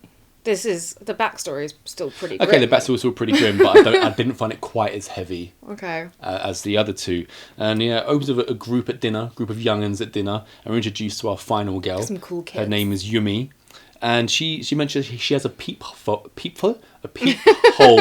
Peephole phobia. Phobia. Yeah, which again, we'll say it's already old hat at this point, so we're getting a peephole thing is coming back. We're getting another contorted, person coming to get all the teens and whatnot. Another time thing. No more time crunch, and there's also someone finds a photo which is ripped apart, which they put together. So it's all the same thing done over and over again, recycled. It's already old, but like I said, he does enough to separate it. And someone mentions to Yumi, that phobias come from forgotten events in life or something along those lines. Yeah. And a guy also tells a story about a friend of his who's living in an apartment where someone died, and he felt like a bony arm and finger on his shoulder, which doesn't seem to me to have gone anywhere. It just seems like it's part of the conversation they're having, possibly. Yeah, I don't know. Midway through this conversation, a friend comes along called Yoko. Yoko comes and joins, and Yoko and Yumi, they go to the bathroom. And while they're in the bathroom, Yoko tells a story that she's just come from like a funeral or something because a friend has drowned. So a friend has drowned. So when she goes into the bathroom with Yumi, this ringtone starts going off. Someone's phone is ringing. And Yumi says to Yoko, "Oh, that must be your phone." But she's like, "That's not my ringtone." But it is in fact Yoko's phone ringing. And when she gets to the phone, it's her calling herself from the future. Yeah. Amazing. Incredible. And she leaves herself a message. She does leave her message, and the message is, "Oh no, it's raining. Oh no, it's raining." And then a scream. So yeah, message from self and then a scream. And now we cut to a cop who walks into a morgue, and he comes across a guy called Hiroshi, catching him looking into the corpse's mouth. He's like, "What are you doing?" kind of thing, step away. And, the cop is very surly towards Hiroshi, and is clearly knows him because as Hiroshi's about to leave, because the cop, he's about to walk past the cop out the room, the cop then says to him, "Your sister's name was Ritsuku, right?" He knows that he knows. He knows. Yeah, and he just kind of like lets him wander off and says, like, "See you later, Mr. Morgue Man." Right. Yeah, so Ritsuko, should I say, is mentioned. Then we're back with Yumi. She's in class. She's having a lecture. It's a lecture about abuse, and she doesn't seem to be paying attention very much. Her teacher calls her out on it. Asks her, what is this lecture about? She says, "Oh, it's about how abuse just spawns abuse. more abuse." Yeah. It's at the end of the class. Yumi is now at home, and she gets a call from Yoko. She gets a call from Yoko, who's walking over a bridge. And midway through the conversation, all of a sudden Yoko utters the words, "Oh no, it's raining." And then from behind with the camera, we see someone kind of like creep up on her. She turns around and screams. It turns out she ends up being thrown off of the bridge. Onto an oncoming train. Yeah. Which obviously decimates her. Yeah, her arm is severed and stuff like this, but we see the severed arm still a hold of the phone, dialing the numbers. Yeah, that looked really good, actually. It did look good. Just the slow movement as it we're at Yoko's funeral now, and there are some girls outside who are telling of Rona, the girl who drowned. So they're telling the story that Yoko told about the girl that drowned, and it turns out that Rona got the same call that Yoko got, as in calling herself from the future. Again, this is taken right out of the ring. Again, here we are at a funeral. There are some girls outside who know what has happened previously. It's like literally... Well, gossip, popping it. I believe it. For word. And the girls, they say that this curse went from Rina's phone to Yoko's phone, and it jumps from phone to phone when people die. And they say, hello Kayla, that it's the curse of a woman who died full of hate. Where have we seen this before? Also The Ring and The Grudge. So yeah, it's pretty much the same thing. And the kids mention that this woman who died of hate gets you through the phone. Contact list. Yeah, and stuff. It goes through the address book of the murdered, and it then will ring at random one of the people from the murder's address book, and then they are infected with the curse. Much like watching the video in the ring. So this is a phone. Yeah, this is 2003 now. Phones have taken over. They weren't quite there in 1998, but now... Forget VCR, let's go straight to mobiles. Absolutely, yeah, DVDs, man. We're living in the technological space age. So yeah, it's ring with a phone, so screen your calls is what I would say. Yeah, And but it's it what the doesn't really girls say matter as well. because even if they don't pick up, they're still left a voicemail. So Okay, smarty I- pants. I was thinking as well pretty early on when they kind of figured out what's going on. I was like, well, surely you could just smash your phone up and then you haven't got a phone. Doesn't work though, does it? No, it doesn't. Work because Hiroshi from the morgue, who is looking into the dead patient's mouth, he is around the corner listening in to all of this conversation. He's a bit suspicious at the moment. I'm like, why does this older gentleman keep hanging around kids talking about why they're talking about what's going on? Yeah, one of the group from the beginning is a guy named Kenji. And Kenji meets up with Yumi. They're like on a balcony outside the block of apartments. But he hasn't really got time to speak. He's like, look, let me play this phone message. Is that my voice? Yeah, is that my voice? And the message is him saying, shit, I forgot.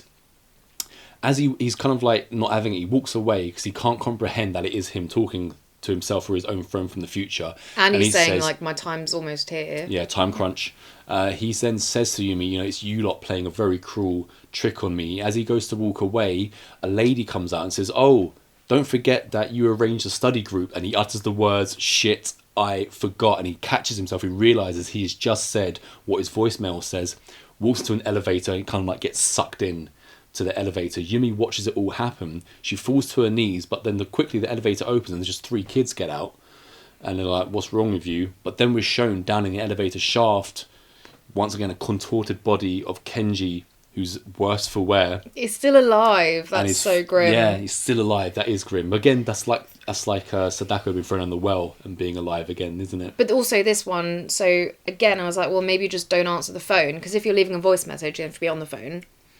But he's actually not on the phone, it's still just recorded the message. It's just about the last thing he says. When he's down in the shaft as well, the phone is obviously fallen out of his hand, and instead of having a severed hand dialing, it now just starts dialing itself. We don't see what's done, we just see the buttons going in. But that's yeah, it. Yeah, very cool.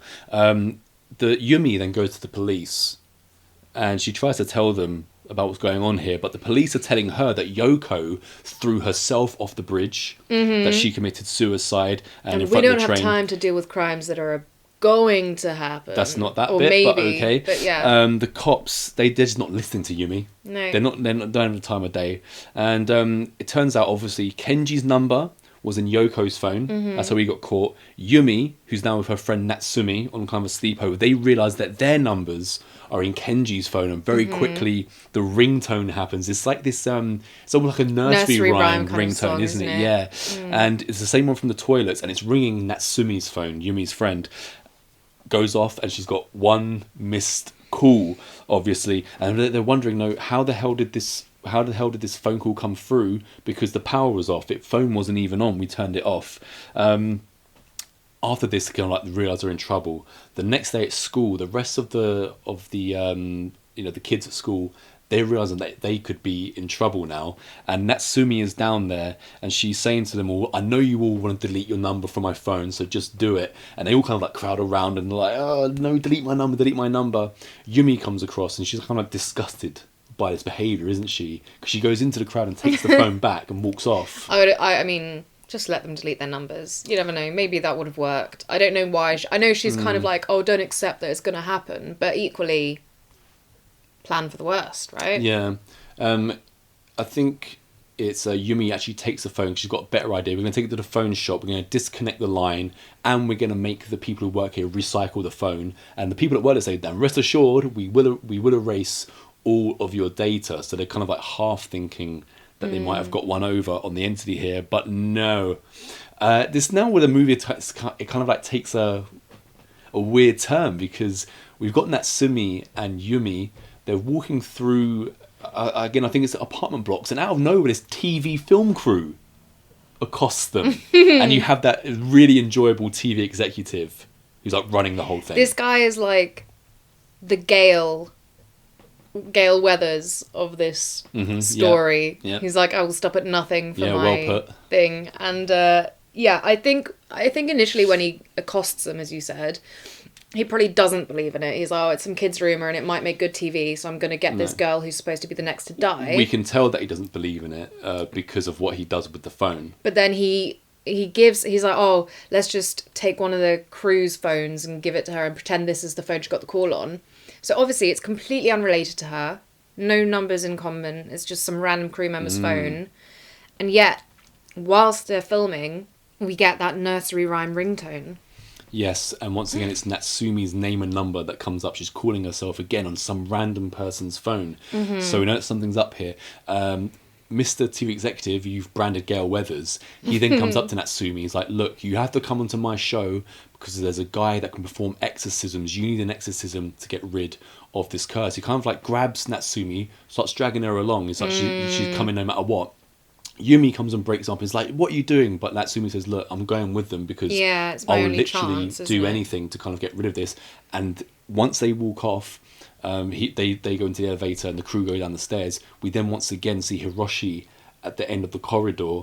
Yumi sees him this time. As he walks off, though, she chases after him. And she's like, look, if you know something, tell me about it. And he asks her questions like, when did you get the call and what time, kind of things like this. I asked the date, and Hiroshi, he has Yoko's phone. He has Yoko's battered phone.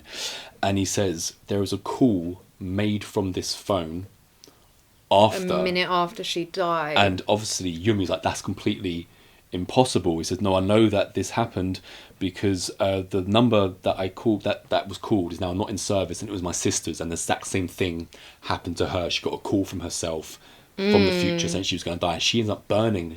We have a little backstory about we see that Hiroshi's as well, sister. which is pretty grim. Yeah, with all her burnt face and things like that. And it also Painful. found candy in her mouth. So that was why at the beginning he was checking the person's mouth. He was checking for candy. Now, during like all this stuff that's going on, there was this call that was made to a hospital. Yeah. Right?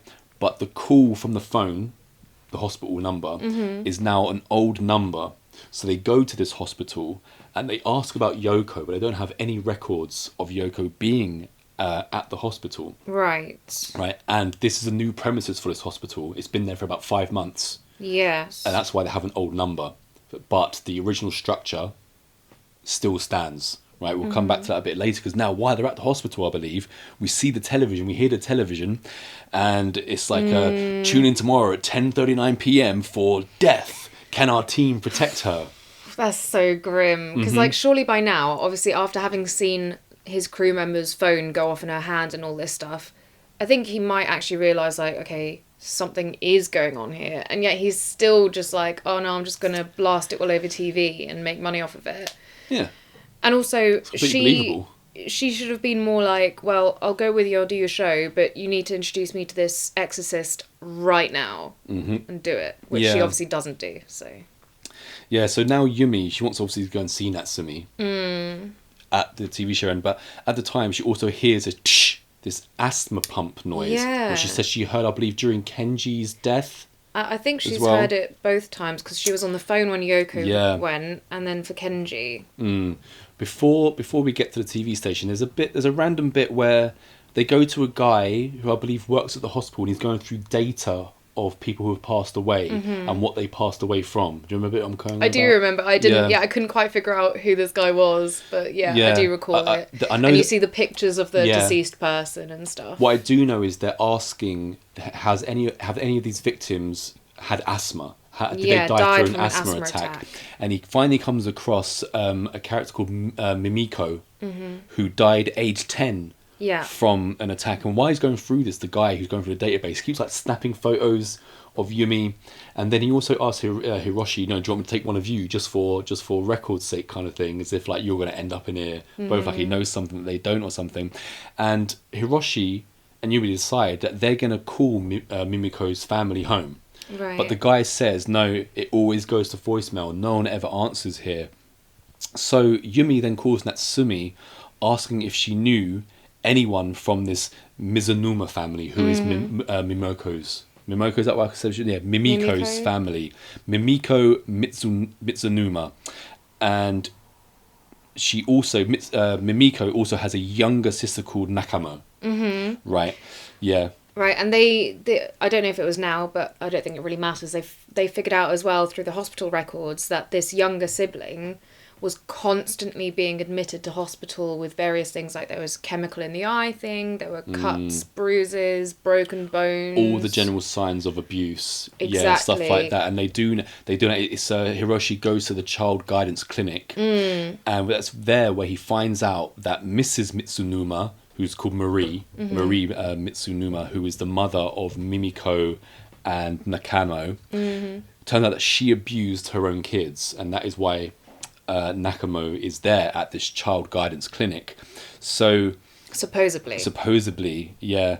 But and also Yumi at this point is like, oh, she had that thing where you actually make your child sick so that you're needed, and like you come across as really caring, but you're actually the cause. Munchausen by proxy. Yeah. So because then they ask, well, why would a mother want to do that? And like you say, it's because a mother of a child who's going through distress, gets respect, gets attention, and stuff like that, and that's why. So it's at this point now that Yumi once again with Hiroshi goes to the cops because she says, something is going to happen to Natsumi. But the cop, especially Big Boss Cop, is all dismissive. He says, we are not in the habit of investigating crimes that haven't quite happened yet, kind of thing. And this is what makes Hiroshi blow up, because he's like, look, if you had just investigated the death of my sister in the first place, then none of this would have happened. And like Surly Cop stands up like smoking and is like, stop trying to play Mr. Cop and just like mind your own business, kind of thing. He's a right arse, isn't he? Typical like big man syndrome, who thinks they're way more important than they really are. Yeah. While they're outside now, Hiroshi and Yumi, Hiroshi says, look, I'll go to the film studio alone to see what's going to be going on with Natsumi. And he tells Yumi to go home, but as I said, Yumi says that he hasn't been to her parents since she left high school. Right. Yeah, and because now we're getting into the whole, we're thinking, oh, why? But the whole movie's about abuse, so if you go back to the lecture and stuff like that. So she decides, no, I'm going to come with you. So and obviously there's some backstory that we haven't quite been let into with the fear of the peephole as well. Yeah, which was just mentioned at the very beginning. So they both go together and they arrive at the film studio for the exorcism, and the show is about to begin. We see the cops in the precinct all gathered around the television, apart from the one surly cop who's not interested in it. We also see that famous place in Tokyo with the zebra crossing, and it has all like the giant screens. They're also showing this TV show, it's like national Everywhere's news showing kind of this, thing. yeah. So they on the TV show they've got like a bunch of doctors and skeptics kind of like discussing what's going on here, as well as people that believe from the occult and things like that about the phenomena. It actually reminded me, and it seems not so original now, of Late Night with the Devil. The whole concept is the same as Late Night with the Devil, isn't it? Completely. So the exorcist, he arrives on the scene, and we can tell that Natsumi's like, she's nervous to be there. You feel really bad for Natsumi, don't you? She's just going along with it. She's being used. Well, it's only like an hour before her death has been predicted or something, isn't it, at the beginning of the show? And of course, at this point, Mr. TV executive Gail doesn't believe in it, like you said before. No one else who's behind the scenes believes in all this kind of stuff. So the exorcism man, he comes out, he starts like doing this ritual, like waving smoke all in the face with sticks and all that palaver. Yeah. Out of nowhere, the ringtone starts happening, and like the guys in the control room are like, "That's not us." Going a bit far, aren't you? Yeah, we don't know where this is coming from, kind of thing. And all of a sudden, the exorcist, he's kind of like blown away by an entity, and now we start to see the ending of Natsumi. Yeah. Which is pretty great. And I also like that, obviously, the guys working behind the scenes were like, oh, cut to breaks. And again, the Gale Weathers guy, it's like, no! Basically, like, this is gold. Exactly, yeah. Keep it on. Which is right for the character, right for the movie, absolutely. And as we start seeing Natsumi, she now starts getting like the contorted body, but they do it slightly differently. Okay, I loved this bit, Same actually. Here. Yeah, you first see like the grey deceased hand kind of thing just going to her arm, and then you no longer see that, but you start seeing her arm start twisting, contorting around itself, and it's like going behind her head, going behind her, and then I don't know, because you don't see the actual moment of it, but all of a sudden her head's been ripped off. I think it's from all the contorting. Yeah, I assumed it must have been, but I was like, ugh. What was great the arms, though, was like... We see the head on the floor, like sideways, like that, looking into the camera. Yeah. And just in the background, we see the body still walking, and it falls, and you just see that it doesn't have the head on it. Really, really cool. So really cool, man. And then a candy rolls out of her mouth towards Yumi. All of a sudden, the phone starts ringing. It's Yumi this time ringing herself from the future, and the message that comes through the phone is why, simply just why. Yumi and Hiroshi, they go to Yumi's. Yumi's kind of like consigned to her fate. She's like, I've only got 16 hours left what can before we this thing possibly do in takes that me. time? Yeah, and Hiroshi now at this point also notices marks on Yumi. Burn marks. Same thing as what you get from the ring. It's his Right. latest. It's the same concept kind of thing. And she admits that she's asked at least, did your mum do that kind of thing? Yeah. Now we indeed see that she did, because we get a flashback. It's a really grim flashback that Yumi has, and this is now the Now we've got nails. the toenail clipping. That was really good, really effective. It's such a normal act, but the way it's done is so like gross. It also looks like she's going to be cutting them too close, so it just makes you go oof. It's horrible. So her mum's there clipping her toenails, smoking a cigarette, and we see her like put the cigarette out. She tells Yumi to go and find Grandma. So Yumi runs out the room, and as she's looking for Grandma, all of a sudden her mum has come into the corridor. Yumi bumps into her. She's like really apologetic, because it's a young Yumi now, obviously. And the mum just starts like putting out The cigarettes on her, and then she grabs her face, pushes it against the wall where there's a little peephole. And now we get to know why she's afraid of peepholes, because as she's looking through, her mum is forcing her to look at her grandma, who is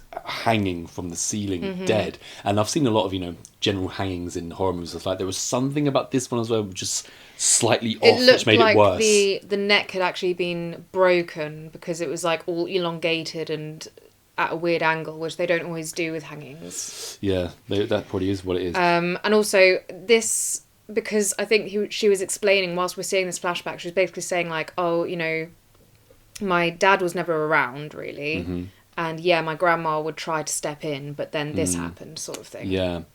After this flashback, we see Yumi and Hiroshi. They go to Mimiko Mitsunuma's and her sister's apartment, and they're let in by the landlord, who says, the people that were here, they just took off and left. Right. Very strange. And they get in there and they find a letter about the cell phone being cut off from the cell phone company, even though it's still working.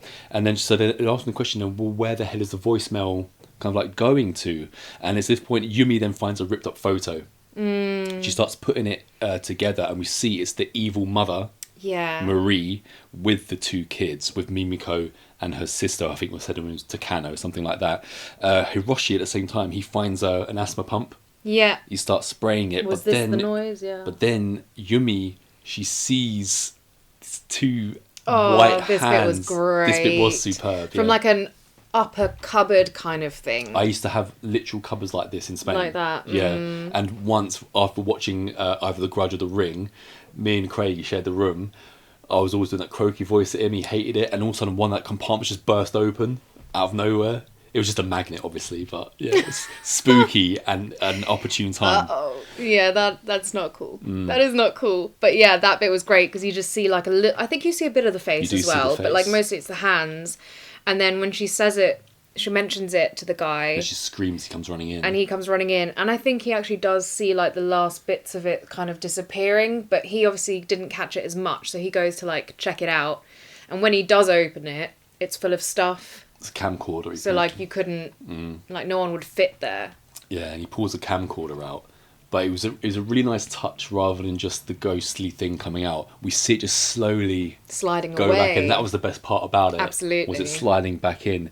Yeah, at the top of the wardrobe. After Hiroshi comes, like I said, he gets his camcorder, and he once again tells Yumi to go home. He will take care of the rest. And now he goes to the foster care home to meet Nanako, the girl from the photos. Yeah, the sister of Mimiko, Nanako.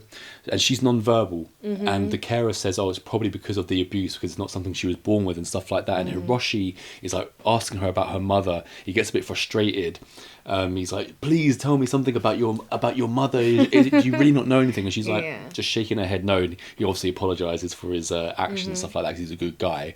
And the carer also said that we haven't heard anything from the mother for like 6 months. In 6 months, we haven't heard nothing from her. And little Nanako, she's got this bear, this teddy bear she's been playing with. And all of a sudden, ding, ding, ding, ding, the The nursery ringtone. rhyme sound comes. But it's the nursery rhyme sound ringtone with like lyrical content this time. Makes it even slightly more creepy because those things can fall flat on their face sometimes. If you don't have the right nursery rhyme, it can just be stupid. But this one for me worked, and it works really well. Yeah, and they also mention it's from a kids' TV show, just in passing.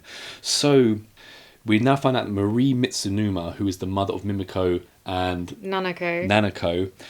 Marie Mitsunuma spent loads of time at the hospital. Finds out from the receptionist so much time there that receptionist says that she even knew the place better than like the newer doctors and stuff like this.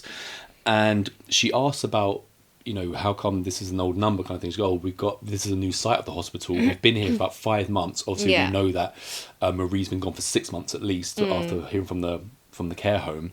So Yumi asks the receptionist, what happened to the old structure? She goes, it's actually still there. So of course, what does Yumi do? She phones Hiroshi, lets him know that the old hospital is still there and she's going to be going there.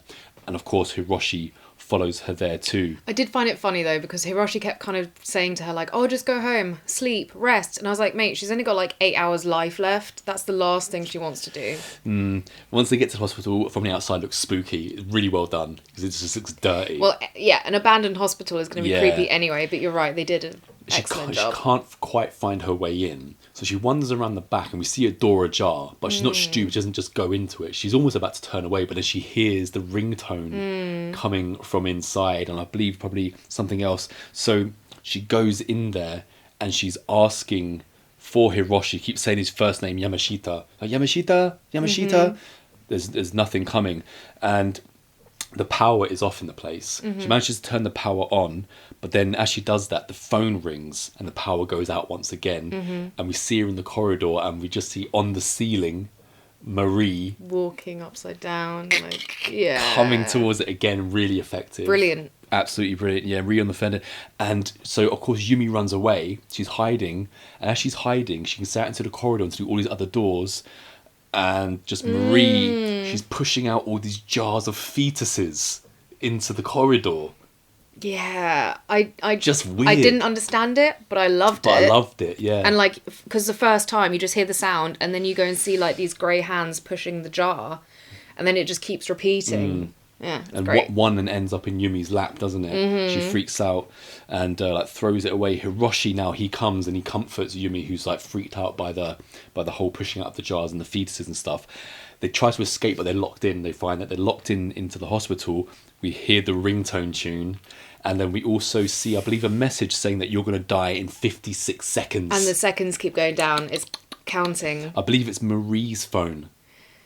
Yeah, Marie Mitsunuma's phone. No, I don't think it is, because now Hiroshi, last minute, saves her life, Yumi's he shouts life. For it to stop. He literally keeps shouting for the phone to stop. He looks over, and for some reason he spots a corpse hand coming out of a box with the phone in it, and that's the phone that's been making the calls. But that is Marie who's in that box. Exactly. Yeah. But the countdown was on Yumi's phone, wasn't it? Right. Okay. So, yeah. Okay. And yeah, but it does stop because Hiroshi starts saying stop, he and cancels it seems the call. to stop. Yeah. But then, like you say, he then notices, and they uncover the dead body of Marie. It's just one hand come out of like a chest, almost like a freezer chest. It looks like. It looked like, because it had like planks nailed over it, so it is very questionable. Like why did she die, and why was she left there, and just all of this stuff. Like, it doesn't seem like a natural thing. Yeah, once they come across this, Yumi decides to go in there, and Hiroshi gets kind of locked out, and Hiroshi is now visited by his sister Ritsuki or Ritsuku, one of the two. At the beginning, the cop mentions her name, and she's standing there, and she just says to him, "We all belong under different skies." I think this must be some kind of Japanese culture thing, which I didn't quite get. But back to Yumi, she's in the room with Marie. Back home, isn't she? No, she's in the room with Marie, right, and then Marie comes to life. This corpse, the corpse walking around, like her skin's falling off and stuff like that, and like her arm falls off or something, and like some kind of weird tendril starts to grow out of it. Okay. And it keeps coming towards Yumi. And it keeps coming towards Yumi, yeah. But it's interspliced with her own mother. Yes, who's been abusing her. So we've got the abusive mother of both I don't know. Let's just carry on. The two young children. You know. And it's interspliced with her own her mother. own mother. And because obviously she mentions in lecture that abuse spawns more abuse. Yeah, she comes overcome by almost like Stockholm syndrome, because it seems her mother, she's like, oh mother, I'll never leave you again. And kind of like embraces her, hugs her, and it all kind of ends in the same way as the well scene in The Ring. Hiroshi manages to come back into the room after seeing his sister, and he sees Yumi just hugging the corpse of what seems to be Marie, but in Yumi's head, it's her mother. Right. That she's, and we're wondering why we're led to believe that Yumi's mother has been abusive to her all this time, stuff like this, and kind of like wondering what's going on here. It's obviously connecting again with the cycle of abuse, which is apparent in the backstory of the entire film, which is bringing that back. The cop now, they're on the scene. The cops are on the scene, and the surly cop, he wants them both to come back and show them something. So he takes them back and he plays them a tape from the apartment. CCTV. And we see the two kids, it's Mimiko and Nakano, the two abused kids who have been abused by Marie. But then we find out it's not been the mother that has been abusing Nakano, it's actually been Mimiko this whole time. Mimiko. Yeah, this whole time. We see her with a knife just...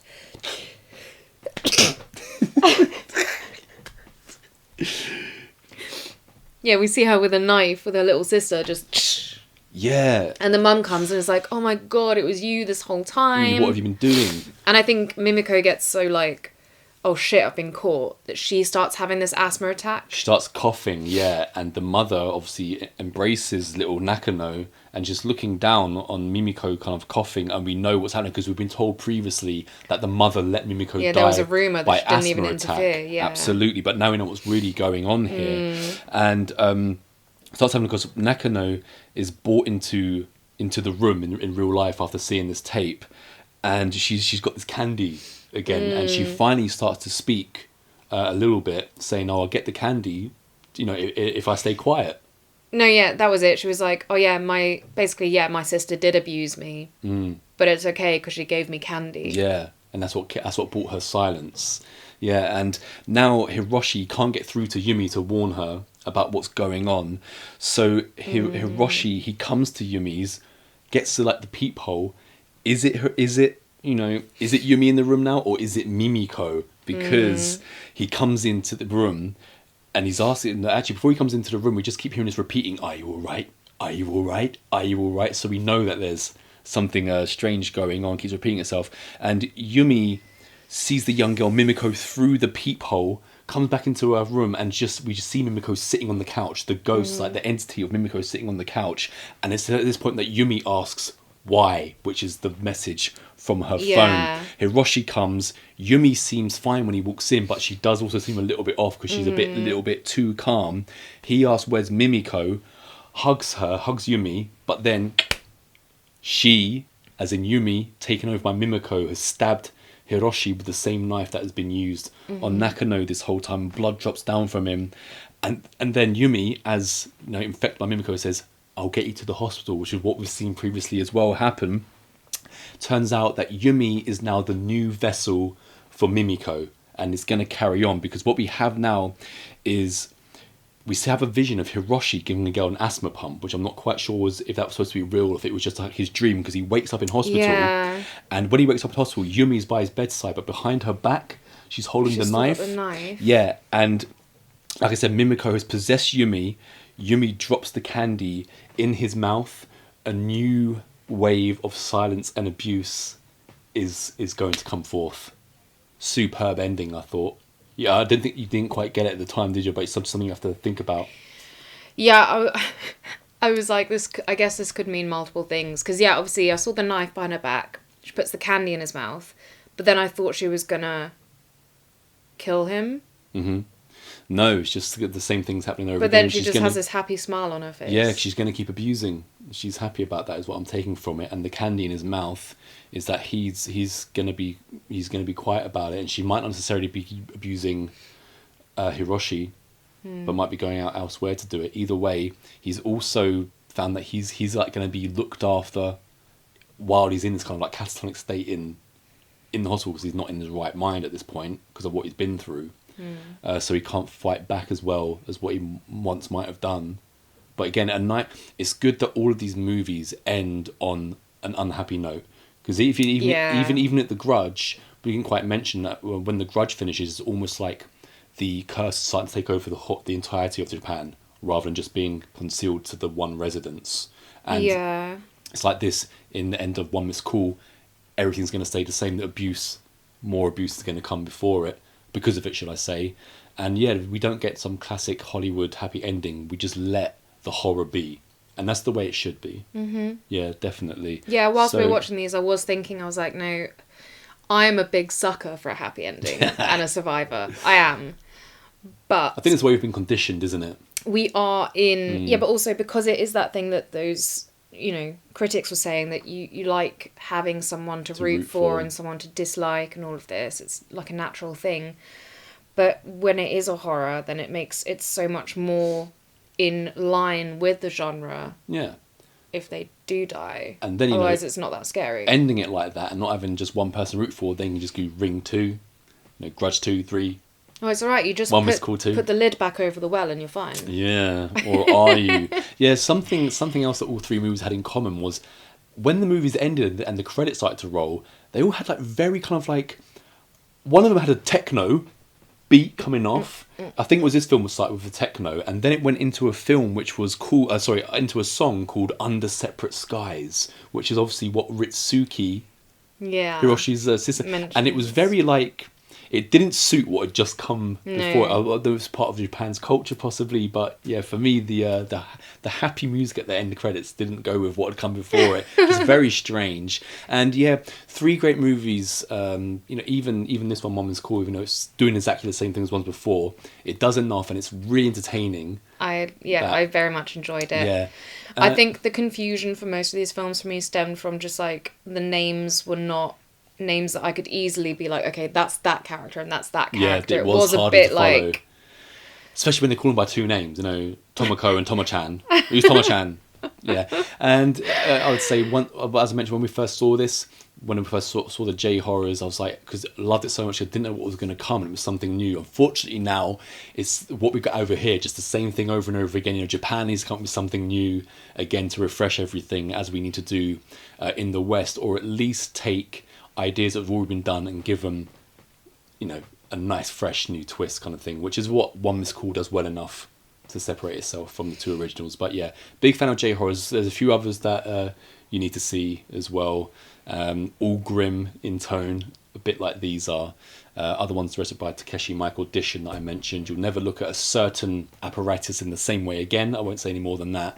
And yeah, these are, for me, Grudge and The Ring anyway, some of the best horror movies of all time. And if you haven't seen any J-horror, those two would be a really good place to start. And also I would add, kind of to what you've mentioned, you've already said it, but yeah, these are the first horror films we've watched in ages that were actually creepy. So creepy and so good, in fact, that it's a new record. I watched The Grudge 3 evenings in a row. It's a record for doing the reviews. Yeah, I was infatuated, because I was slightly infatuated years ago and I've taken a long break from it. I just got pulled, I got suckered right back in, and now I've started to feel the juices inside me. Just want to watch, Japanese, Korean horror and stuff for a while. Yeah, good stuff and highly recommended.